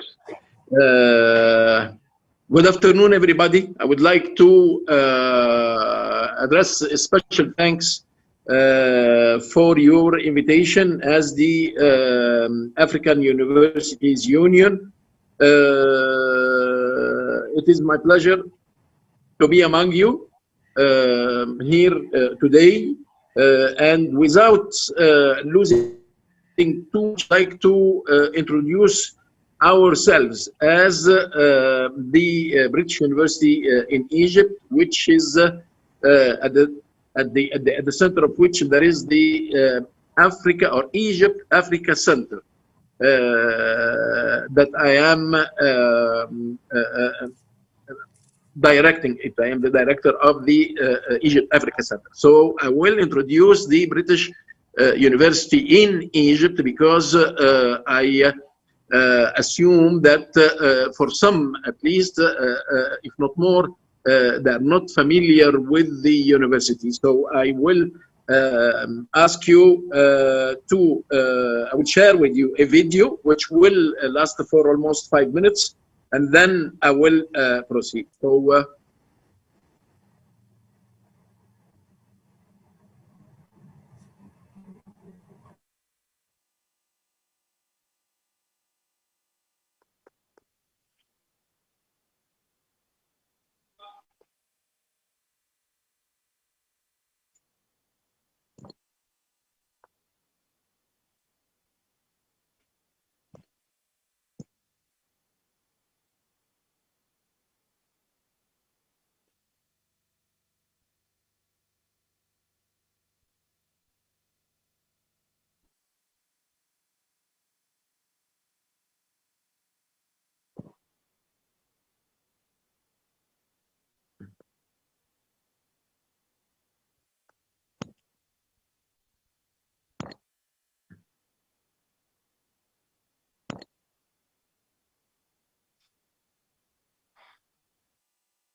Mr. Ambassador Ali Al-Hifni, we cannot.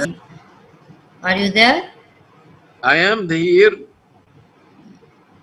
I am showing the video up right now. Okay. You cannot watch it?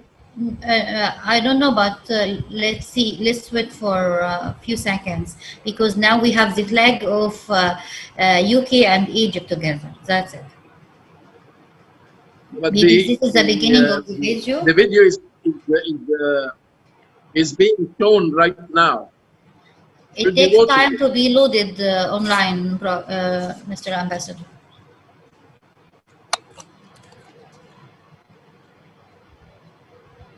Mohammed, can you share it from your side? I'll try, Prof. Okay.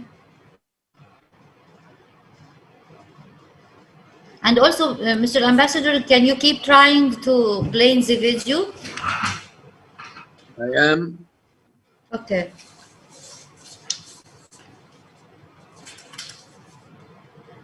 I am playing it now. Okay. Is it playing? Not yet. Did we inquire from Dr. Muhammad? Dr. Muhammad? It's not shared yet, Prof. Not shared yet.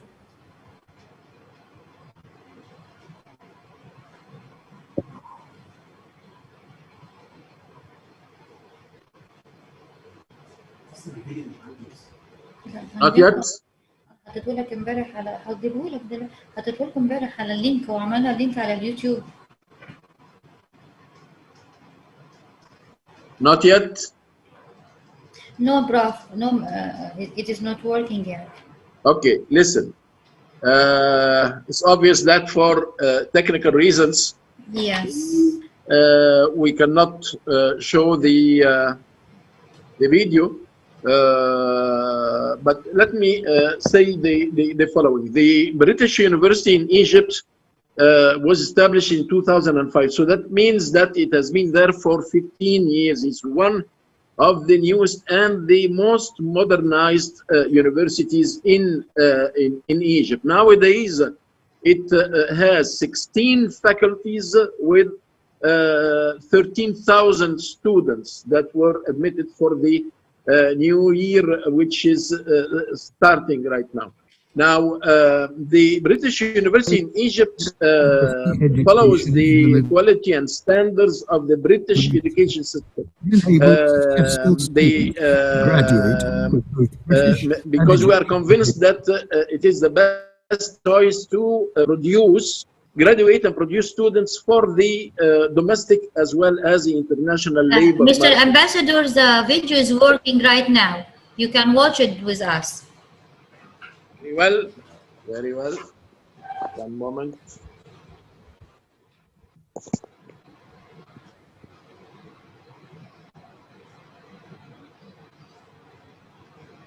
Largest providers of UK university education in the Middle East. It enables successful students to graduate with both British and Egyptian degrees. Is it working? Prince Charles and his wife, Duchess of Cornwall, inaugurated the British University in 2006. This is recorded on a plaque at the entrance of the main campus building. On its state-of-the-art campus, the BUE provides the latest study and research facilities. Its purpose-built new library is a beacon of teaching, learning, and research. It is designed according to the most advanced international higher educational standards with expert UK professional advice. BUE offers a challenging, practical, and vocationally relevant curriculum. Programs are research-informed, delivered by high-caliber teaching staff using the latest teaching and technological innovations such as blended learning.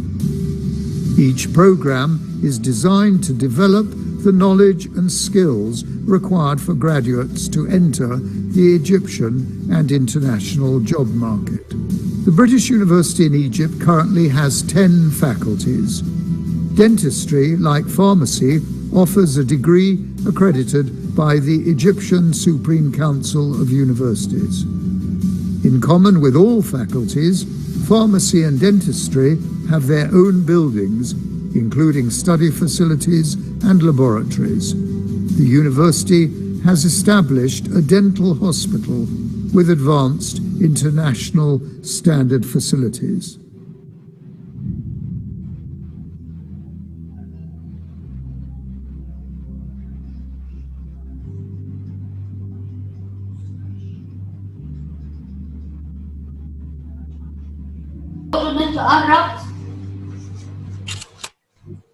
I beg your pardon?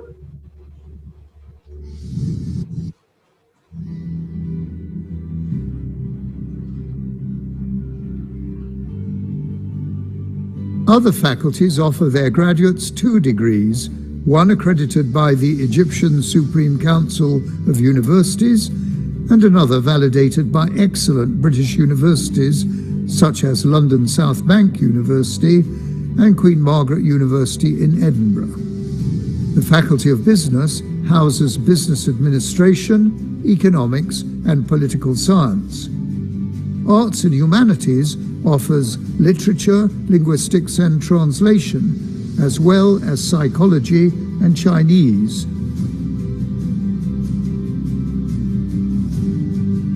There are also faculties of nursing and law.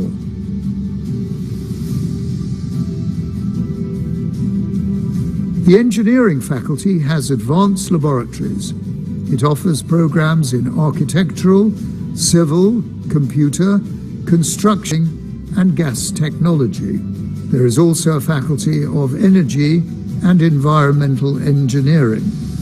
The Faculty of Communication and Mass Media offers the latest sophisticated studio facilities for students.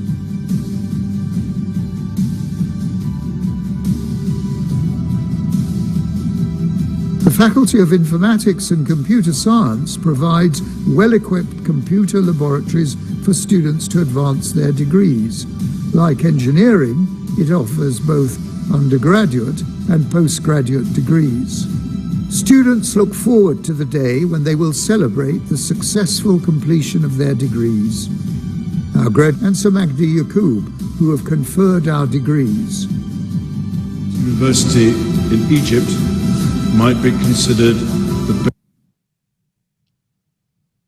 best university ever.